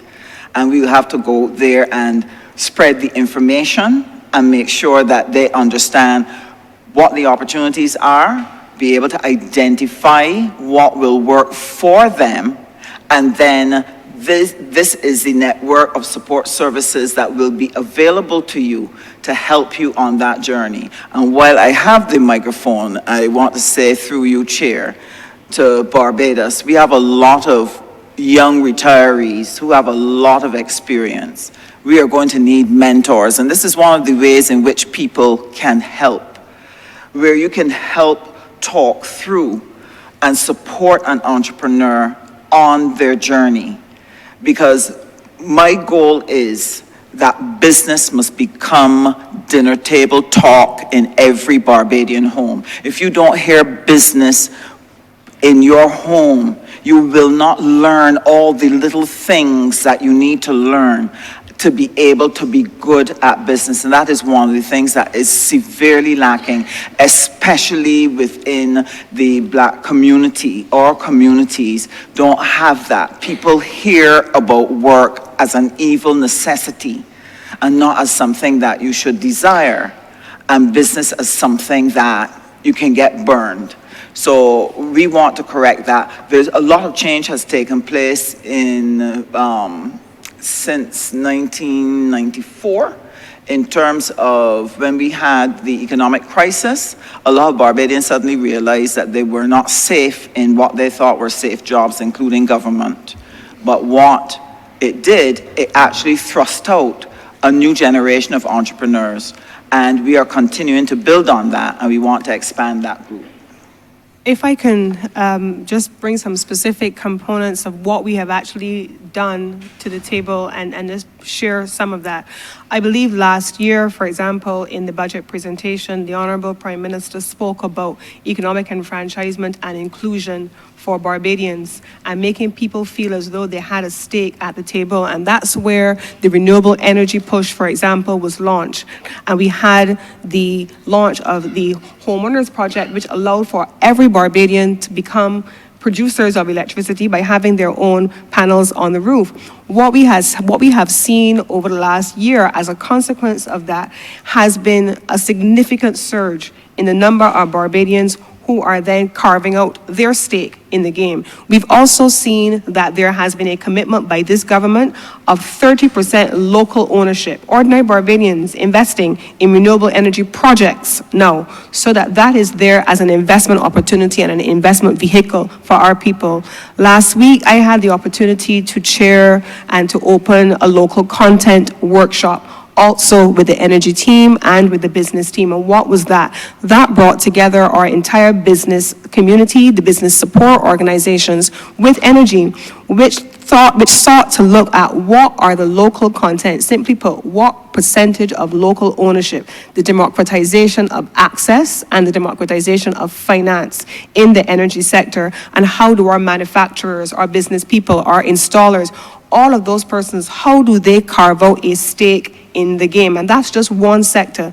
If we were to then externalize that to every productive sector across the wider economy, whether it is in agriculture, it is in manufacturing, it is in export-oriented activity, in services or in goods, then there is a local component that is to be paired with investment that is going to be critical for us going forward. And we will continue that work, which has already started. Thank you very much. Chairman, I could do this all day. This soothing balm to the soul, these replies. My last one, though, goes to the Public Council. We're in another hat in another place. Used to hear a lot of comments in relation to certain businesses that were not regulated, not licensed. And within the parliamentary brief, I see that the aim is really to get a lot of these cases before council within 42 days. And I've also had a lot of personal experience, unfortunately, with the council that didn't speak to 42 days or any good, positive, meaningful outcomes. So for me, is there any chance within this financial year that we can look at how we license work, or with the mechanics, roadside mechanics, etc., a robust program in educating, advocating, and action for citizens in relation to their grievances with particular businesses? And how are we looking to really bring about that 42-day target to get these particular cases heard and determined within a meaningful time? Because we have a lot of Barbadians that suffer at the hands of these particular instances. Thanks for that question. We have had the Office of the Public Counsel. Currently, we need to have a new person to fill that post. I believe that the previous occupant of the role of Office of Public Counsel has moved on to greener pastures elsewhere in the government service. And so we expect that during this financial year, we will have the assignment of a new officer to take responsibility for that, to treat to the very kinds of issues that you made reference to. So yes, the expectation is that we will meet the targets that are being set once we have completed the process of working through with the Public Sector, Public Service Commission, the assignment of a new Office of Public Counsel. Thank you very much, Chair. That is it for me.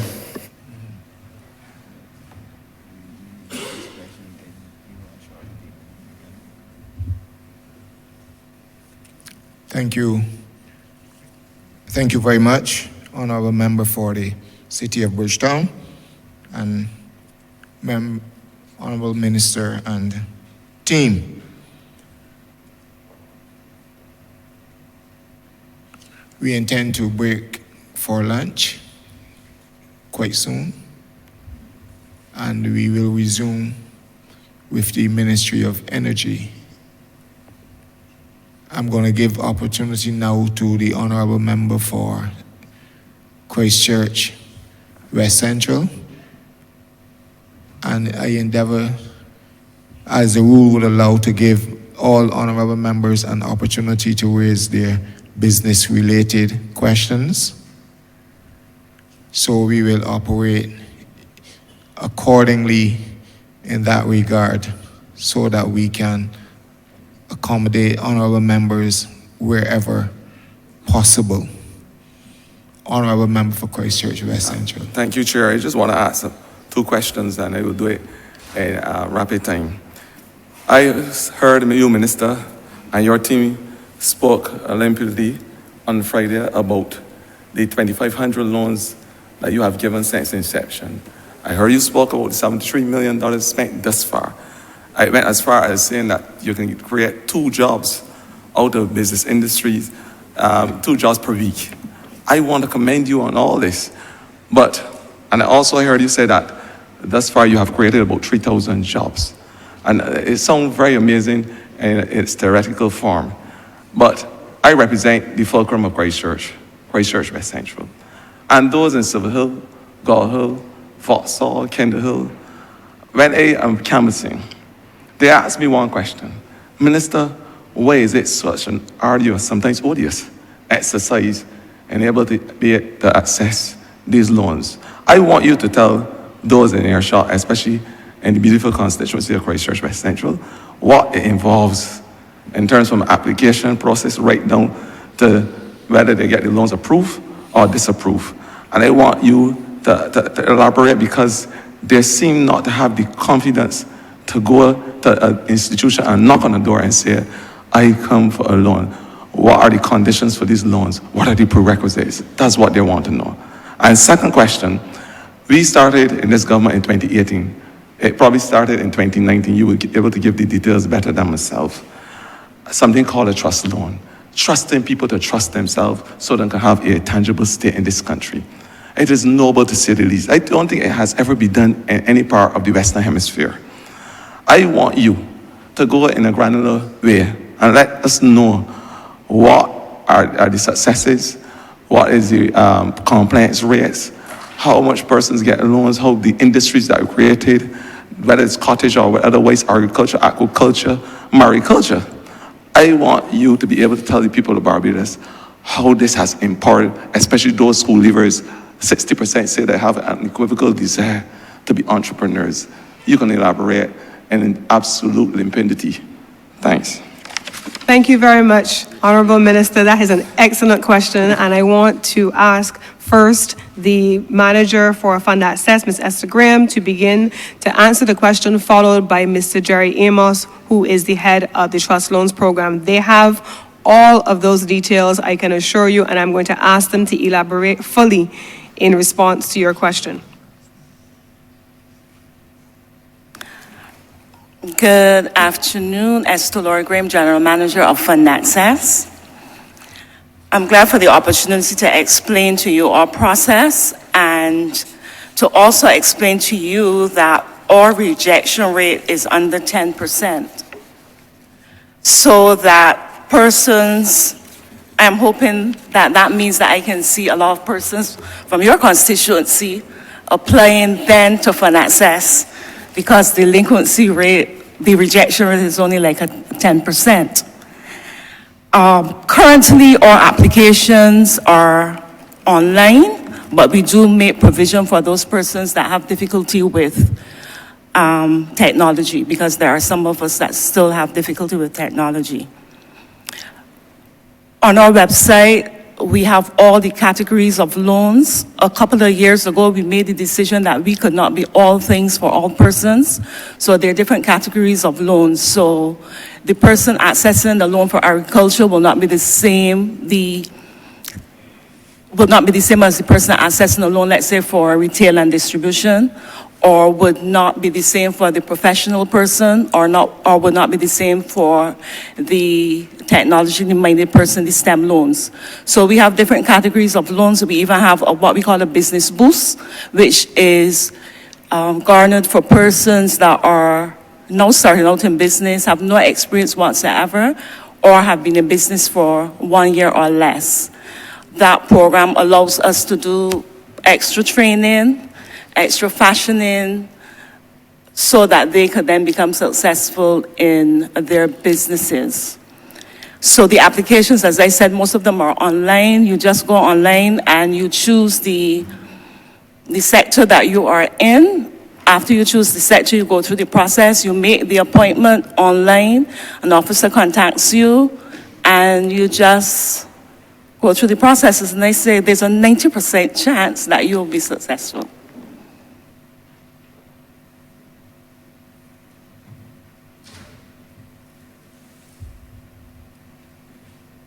Mr. Amos? Thank you again, Minister. Thank you, Minister, for the question.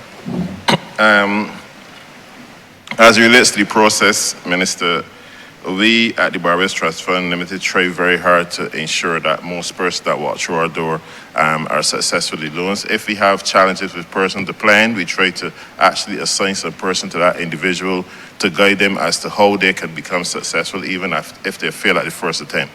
So for us, as relates to rejections, we almost have a 0% rejection for our applicants. You asked about the history and what the good word of trust loans. Over the years, we have disbursed over 4,500 loans to the tune of over $20 million to the persons that apply to trust loan. What we are doing, however, going forward is that we are looking to find ways, and I must go back to what the Honourable Member, Mr. Corey Lane, mentioned earlier. We are looking to get into the communities, to get down there, because we know that persons are aware of certain things that may seem easy to some. And we know that we need to go out there, have some discussions with those persons to explain to them the process even better, and also to listen to their ideas, because persons they have excellent ideas, but they don't ever have a chance to share those ideas or to find a way how they can strengthen their proposals. What we are doing going forward, we have a program called Be Your Own Boss. We are partnering with one of the suppliers of equipment to train persons within communities as to how to use this equipment so that they can actually start their own business, and we will guide them as to how they can go about doing so. As relates to the complaints, what we do, we recognize that over the COVID period that there was a significant damage to some businesses. So what we have done is that we, on a case-by-case basis, we decided to actually screen every individual. I have meetings weekly with persons who come to the office, and we actually look to find ways for them to better manage their payments so that we can actually have a return. So that, because we all know that it's a revolving fund and it must be paid back, but we also know that it's very difficult for persons out there at this time. So to ask persons to pay back their overall arrears at this time is extremely unreasonable. So what we do is we ask them to come to a reasonable payment arrangement so that they could keep the business open, and we can also get payments coming back into the trust loan.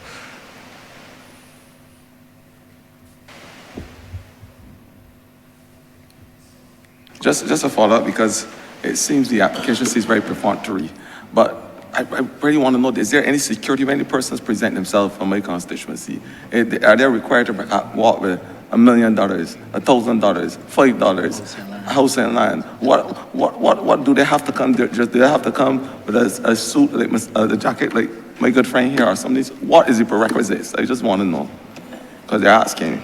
No. That's the answer. No suit, no $1 million, no house and land. We currently have a suite of security options, starting from guarantors up to we will take a bill of sale on if there's any equipment or vehicles to be purchased. No, our average loan is $34,000, unlike the trust loan, which averages about $5,000. So you must understand that our clientele are much more advanced than at the trust loan.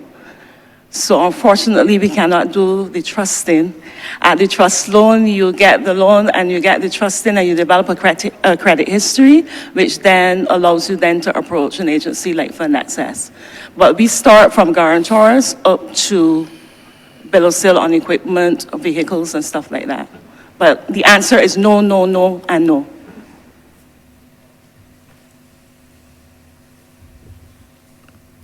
Thank you. Honourable Member for St. Andrew. Thank you, Mr. Chair. I will start with my question as it relates to the trust loan. A lot of that question has already been answered in the previous response, but I will still ask as it relates to St. Andrew. In the analysis of your numbers for the 3 or 4 years that this trust loan was in place, you would have noticed that there were some areas, some parishes that still remain in the lower percentile as it relates to uptake of these loans. At some point, St. Andrew, for example, was at 3%. My question, therefore, is are there any strategies, any measures in place, any plans in train to reach out to those areas, not necessarily but the groups, but the areas where there's very low uptake in terms of these trust loans, to double down on getting into those spaces, reaching out to those persons, and perhaps bring the program more to those communities, so that more persons that would not have taken up the opportunity in the past can do so now going forward.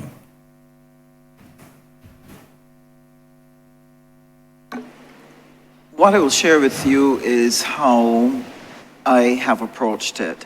One of the challenges you have is that many of the people who actually need these services really don't listen to regular news channels or read the paper or what have you. So sometimes they're not aware of the existence of a program. Then when they become aware, they're not sure how accepting it would be, because they may not have the details that tells them, no, this is an encouraging, supportive place that you can come and get your loan. So I had this problem in my constituency. So what I did, I went out and I knocked the doors and shared it with people. When they went to do their applications, they had to bring them to the office so that we could make sure that they were meeting all the requirements on that application form, that they were submitting all of the pro forma invoices that they needed to have attached to the application, and try to send it in as ready as possible. And that makes it faster and easier to get the approval process done. But it means that you have to have either your youth commissioner or somebody from your office or somebody to get out there and get in their ear. Because even though the trust loans will do as much as they can to spread the information, they don't have the network of officers that can go to each parish and go in each village and explain. And I've found personally as an MP that I have to go on the ground and actually talk with my people to help them be aware. Otherwise, they just simply don't know what is available for them and feel left out. So maybe something like that might be helpful to help speed up their inclusion into the particular process, because I have found that trust loans is very responsive. And is the only thing that will stop them is if they've run out of money. They will work with our people, they will work with citizens, they'll work with everyone to make sure that they can participate in that particular program. Thank you. I just also want to attest to the fact that the program would have reached out. I certainly would have had opportunities in the past to work directly with the program and getting some of my people involved, and most of them would have benefited directly from the loans. And I'm seeing evidence of small businesses growing out in some communities. I guess this is a wider question, and it's a follow-on from the honourable member question who spoke before me. In terms of the outcomes that you were looking for when this program was first envisioned, are you seeing those outcomes in terms of the objectives that you would have set out for? You would set out as this program now is in its fourth year. I'll let Mr. Amos give you the specific details, but just to say that the objectives for the trust loan was to be able to take that person who could not qualify because they don't have collateral, they don't have a track record, to give them that chance. That was one aim. The second aim was to broaden the inclusion of the ordinary citizen into the economic life of this country. And the terms and conditions that were put on the access to that loan was You don't need collateral. We're going to give you a few months to get your project going before you have to start repaying, because a business takes time to generate sufficient energy, and then the repayments are low, so that it is not a strain on a growing business. The challenge I think that our clients had was COVID. COVID knocked everything flat. And I'll let Mr. Amos just share with you what has been the experience in terms of the uptake, what has been the situation in terms of performance. And I think he already shared what they're doing in relation to recalibrating given COVID. Thank you, Minister. MP Spring, as you would know, we would have been in your community some time back to share with your constituents. Is our intentions to continue that with our Let's Start Entrepreneurship program. As we go from community to community, some members of Parliament here would have benefited from our community engagement, and I just think it's something that we need to look at to make sure we can continue that. As it relates to what we've been seeing coming out of the program, we are proud to brag about the fact that we are actually bringing persons to the stage of export coming out of that program. We had 80-something persons that participated in our Voyager Manifest program to pass over to the Exchange Barbados, and we intend to start another program again in April, to continue this drive. What we are going to do, however, that we recognize that when we have clusters, we now need to bring these clusters together. So we have a cluster of beauty, a beauty cluster. We need to bring that together for our service cluster, so they can work collaboratively together, because it's not only about export, but it's about having the hairdressers use the products that come from our manufacturers that are producing hair products, using the scrubs. So we want to bring those clusters together so they can work together. Those are some things we are seeing coming out. Those synergies being created coming out of what we are doing. From the agriculture side, we have been having some complaints, again, going back to Minister Cattle's point, where they're not having enough products to do, let's say, their wines, their scrubs, the different things that they're doing. So we want to bring the agriculture group together now with the manufacturers so that we can have that synergy going again. So we are seeing some positives coming out of the trust loan. Yes, we know the loans are small, but we know if we work with them, if we help them develop what they're doing, we can see that that sector is going to grow and grow significantly.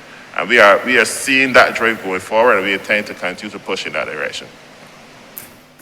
Thank you, Mr. Amos, and I look forward to working with you some more, certainly at a constituency level.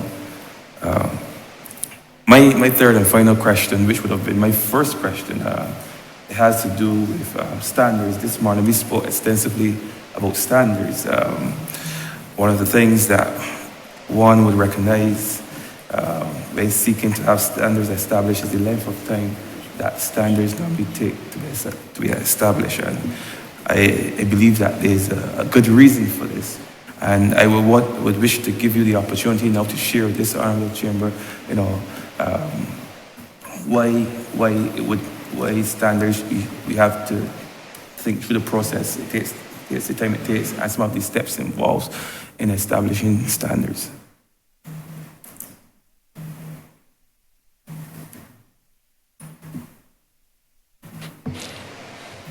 We'll ask Hayden Ryan to just share on what we're doing in relation to standards. Thanks. Thank you, Minister, and through you, Chair. Thank you for the question. Now, to describe the standards development process, I think that would lend some help, just in a quick summary. Now, the standards by nature are developed by consensus. In that, it's not just the team at BNSI sitting, having technical input to standards. No, we want to involve a balanced stakeholder group, depending on the standard being developed. And that consensus process has to be transparent. It has to include all the stakeholders of interest, including the public. So the international average to develop standards is 18 months. And again, that is from the time the request comes in for a particular standard to be developed, where we first look, if we don't have one nationally, we look to the region, and then we look to the international community just to get the framework for developing the standards.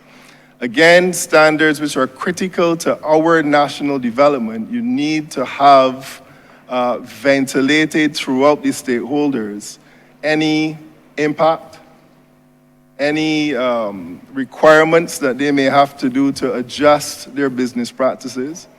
So once that process is completed, then there's a technical level of approval through our board of directors, and then it goes on to a higher level of approval where then finally standards are gazetted nationally and adopted as national standards.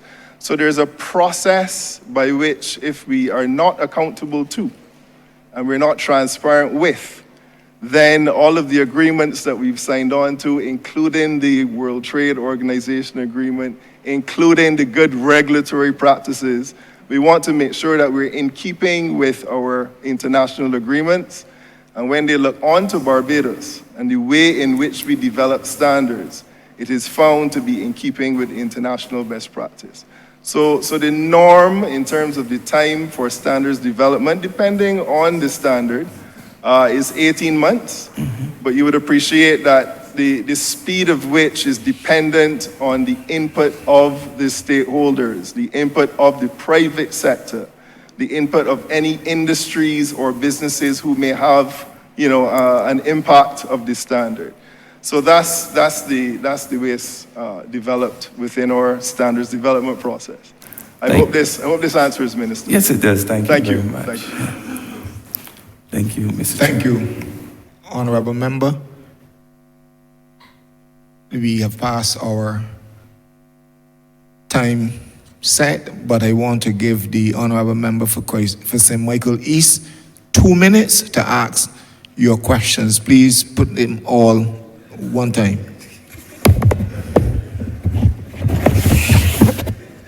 Thank you very much, Mr. Chair. Probably your response is a question of conscience. I heard a lot about enfranchisement, but you don't speak about enfranchisement unless you understand that somebody was disenfranchised. And the debate about enfranchisement and transformation seems to be impregnated with a form of fear, of trying to understand exactly what we are trying to address, and then try to correct the imbalances in the system that need to be addressed at this specific time.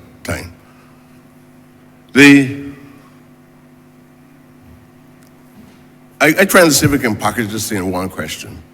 And some of the questions I might ask would not require an answer. The linguist will be able to tell a rhetorical question. So it's not a genuine question. Economic enfranchisement, and using generalizations that we are trying to make sure that Barbadians confuses the argument. There is a specific type of Barbadians that is in need of the support of a trust fund. Reality. You don't have to go into demographics or anything like that. There's a specific type. It is very difficult to put, I know what you want me to do. It's very difficult in a market as it stands now, with all the complexities, with all the corrupt nature of the history of the market itself, to be able to inject a $5,000 into a fund and tell me the ultimate objective is to give that body an opportunity to get into mainstream economic development.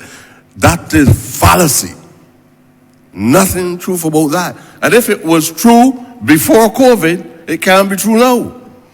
So you could, even if you injected that as an experiment, prior COVID, with all the high cost of living and the great challenges now, I feel like the government, and I put this to the public service directly, the minister will have to answer. The government need to relook. The government need to relook, because if those people don't constantly put back either stock or cash into the development of that $5,000 trust fund, the business will collapse. Some of those businesses already got off the ground with $5,000. But I, at that time, respect it as an experiment. And I don't know what the figures are saying, but I don't want you all to believe that because you gave $5,000 prior to COVID, that $5,000 really helped to develop any businessmen and graduate them to being called entrepreneurs and pat yourself on the back for some great achievement. The other thing that I want to say, probably through not the trust fund, what is it called now? Fund access. Not that popular as a financial institution. And I don't know what the limits of the injection for investment. I don't know. But I know once we had an institution called the Barbados National Bank and the Barbados Development Bank. And there were a number of businesses that were established, not with the same objective that I was suggesting to you all that need to be foremost. Because I'm very clear about that objective, that the Afro-Barbadian must be brought center stage in the economic development of Barbados. So I'm telling you about no Barbadian nothing, because there are people who are self-empowered. There are people who are self-empowered as a consequence of the history of this country, and your job, what you're offering at the trust fund, has nothing to do with their lives. Nothing to do with their lives. Even if you try to rationalize it, it has nothing to do with their lives. When they donate $5,000, $500,000 to people if they want to do it, they want $5,000. So I know what we're talking about. But I feel I need to know what is the limits of the trust loan, man. The fund access. And if the Barbados National Bank could not do it based on the comments that I heard when the shares in the Barbados National Bank was being distributed to the general public, if the Barbados National Bank could not do it, and the Barbados Development Bank could not do it, do you consider the amount of funds being made available? I'll tell you the positions with the trust loan already.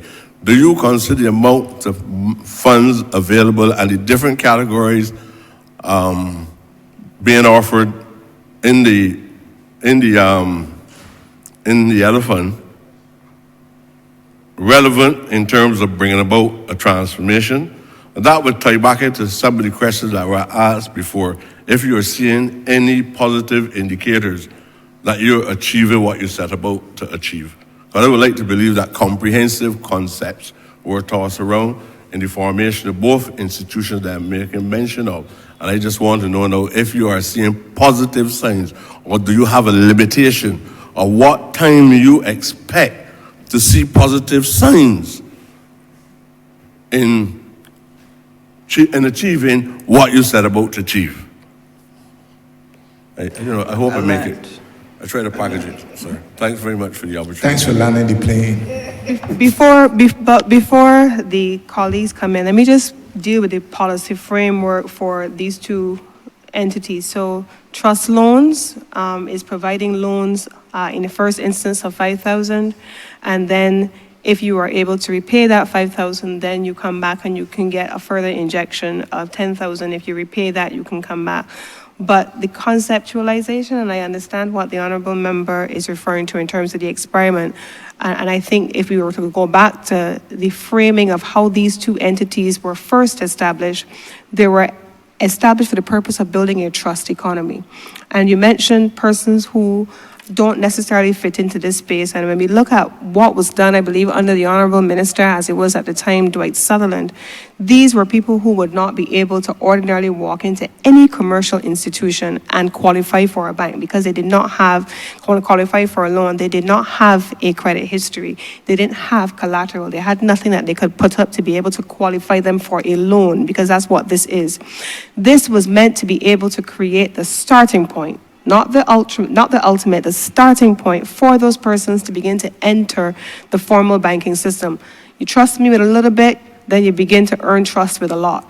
And so we start with 5,000, then we get to 10,000. And trust loans is the introductory space for that trust economy. Then it's meant to go up to fund access. Fund access, you have loans that go up to a certain level of capitalization as well. This year, we have been talking about ensuring that Fund Access is able to lend up more $100,000 loans because we did not have a lot of uptake of that in the last few years, largely as a result of what businesses were facing with COVID.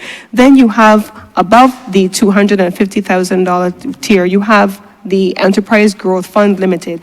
All three of those are entities that the government has ensured that people at different ends of the life cycle are able to grow their business, having started somewhere, and then have the opportunity, once they're able to grow those businesses, that they're able then to face a commercial bank or then even be able to attract equity investment. So what we call it, the ecosystem, is being built out to allow people to start somewhere. And you're right, Honourable Member, when you speak about the persons who have been disenfranchised as the starting point for those who are now being enfranchised. And so there has to be that engagement through these two entities. You know, it's funny that you started out there because I'll tell a brief story. My mother came home from church yesterday and she was telling me about a lady who always talks about me. And whenever she sees me in the public space, she calls me one of her own, largely because she remembers being the officer in the student revolving loan when my mom first went with me and I was to go off to university. I would not have been able to go if it had not been before the provision of mechanisms like the student revolving loan. And so now she's able to see where her approval has led her. And so she takes great pride in being able to say, I invested in that young lady. I made sure that she was able to go to university overseas and that was part of my contribution because there are hundreds of thousands inevitably like me all across Barbados. In the same way, the trust loans is that mechanism for people who are going into business, where the officers at the Trust Loans Program, Trust Fund Limited, are able to start with people who then they can graduate up to Fund Access and up to other entities like Enterprise Growth Fund. I want to just also take the opportunity to say that as it relates to Fund Access, because there is an appetite for financing that is not often as strong as we would want it to be in the business community and certainly in the banking sector. And we have started a process as we speak of working to recapitalize Fund Access to be able to have it do even more and to do more both in terms of loans and, as you describe it, an injection, not as a loan that is to be paid back, but as equity to be able to advance or to expand the scope of what businesses are able to do. And one of the things about having that equity injection in these businesses is also about providing the technical assistance that goes along with skills of persons who have access to capital. So if I have a business that's worth $10,000 and I want to be able to grow that business to $100,000 and I have a time frame for that, I may be able to attract a partner who is able to come and inject that capital. They're not looking for a short-term return. They may be looking for a long return, but in so doing, they both have the cash and the expertise, and in some instances, the successes of having been able to build businesses that are scalable and have done well over time. And I get the benefit of both capital and skill. That's what's happening with all of these institutions in the Ministry of Energy and Business and even more. But I think that there's room for a lot of what you have said in the revitalization and the reformalization of what is happening here. But I'm going to ask actually both of them, both Jerry Amos, if he can, as well as Fund Access, because you mentioned the Barbados National Bank and the chairman of the Barbados Fund Access is not here, but a few weeks ago, we did have the 25th anniversary of Fund Access, and the chairman articulated what is a very clear vision for the development of this institution, and I had the opportunity to speak with him over the weekend in his absence from today's deliberations, and there is quite a lot of work that we expect that we will be doing on Fund Access going forward in collaboration with both the chairman and the team led by the general manager. But Esther Graham, followed by Jerry Amos. Good afternoon once again. To answer the question about the successes of fund access. We would have mentioned to you, and one of your members would have alluded to it earlier, about the $75 million that we have put into the Barbadian economy, creating an average of 2 jobs per week. Fund access can be proud of its successes. There are several in your constituency, sir. What we have been doing over the years, we have lent from the coconut vendor to the professional gym trainer. We have seen our businesses move from backyard gyms to state-of-the-art studio gyms. We have seen persons move from having a business in a spare bedroom to employing upwards of 20-something persons right now. We have seen persons that came in and borrowed money just to buy a vacuum cleaner and some equipment to start a cleaning business, now employing upwards of 40 persons with 3 and 4 trucks with their name emblazoned on it, and the recipient of several government contracts. Those are the types of successes that Fund Access has had. And while we talk about all the jobs we have created, those are the jobs that we would have created when the businesses started. So I've just told you about persons that move from employing 2 persons to 40 persons to 20 persons to 30 persons. So even if we have lost some businesses along the way, these entities that would have been so successful would have more than made up for it. So these jobs are still in existence today in terms of the numbers. We have pharmacies that started out with just the pharmacists, and now they have 2 and 3 locations, and they are employing many persons. So that is the level of success that we can brag about. If you're talking about where we are going, the minister just alluded to it. But we have a definite plan to even enfranchise, the word that you don't like, our clients even more. And we believe that we are on the right path, and we believe that we have made a sizable contribution to the Barbadian economy over the years.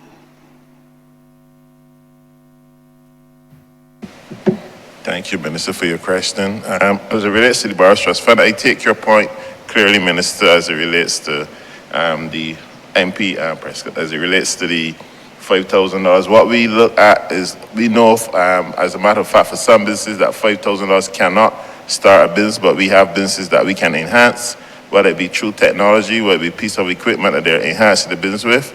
And what we have found out, and your colleague that's sitting to your right, have one of his constituents who he started her business, and now she's getting ready for export with that $5,000. She started when she first came to us. I want to call her name. She was actually catching water from the standpipe to make her products. Now she is doing very, very well, and she has her products bottled, labeled, all the standards tested by BNSI, all the product development by our consultants, and she is one of the first clients that will be going over to export Barbados to have her products export out to Barbados. And that started with our 5,000. Yes, there are a lot of clients who would have come to us, and we enhanced the business, you rightfully said, but we are working with what we have for the moment, and we recognize now that, as you said, post-COVID, that things have gotten extremely more expensive, and we probably need to look at that is a policy decision by the government of Barbados, and I think that needs to be left right there for me at this point in time. But I must say that we are working with that $5,000. We are doing all the business development support around our clients to try to make sure that they're successful.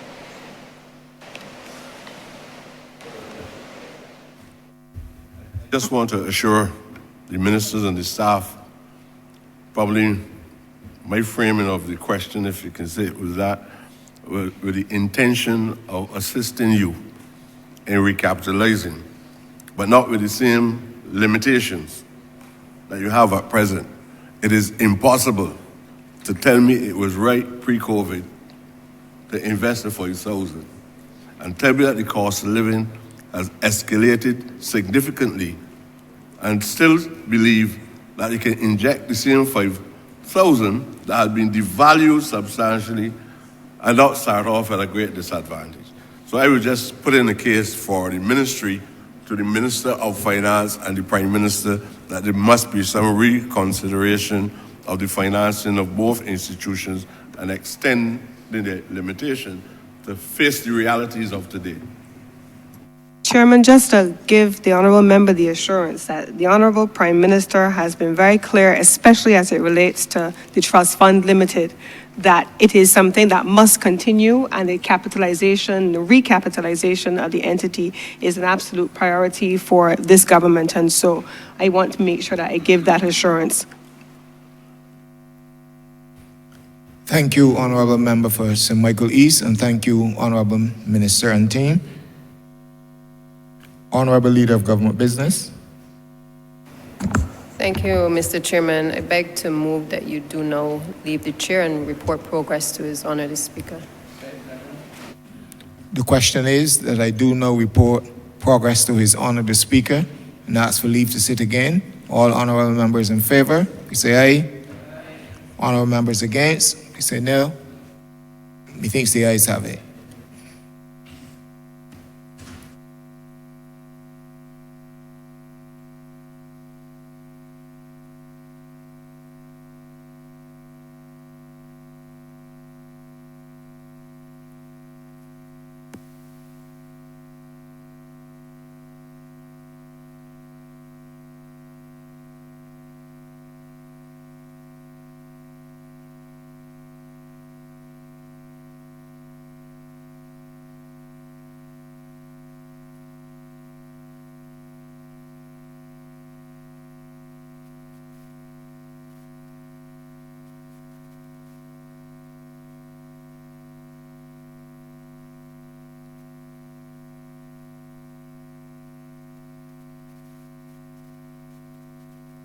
The chairman has reported progress and requests leave to sit again.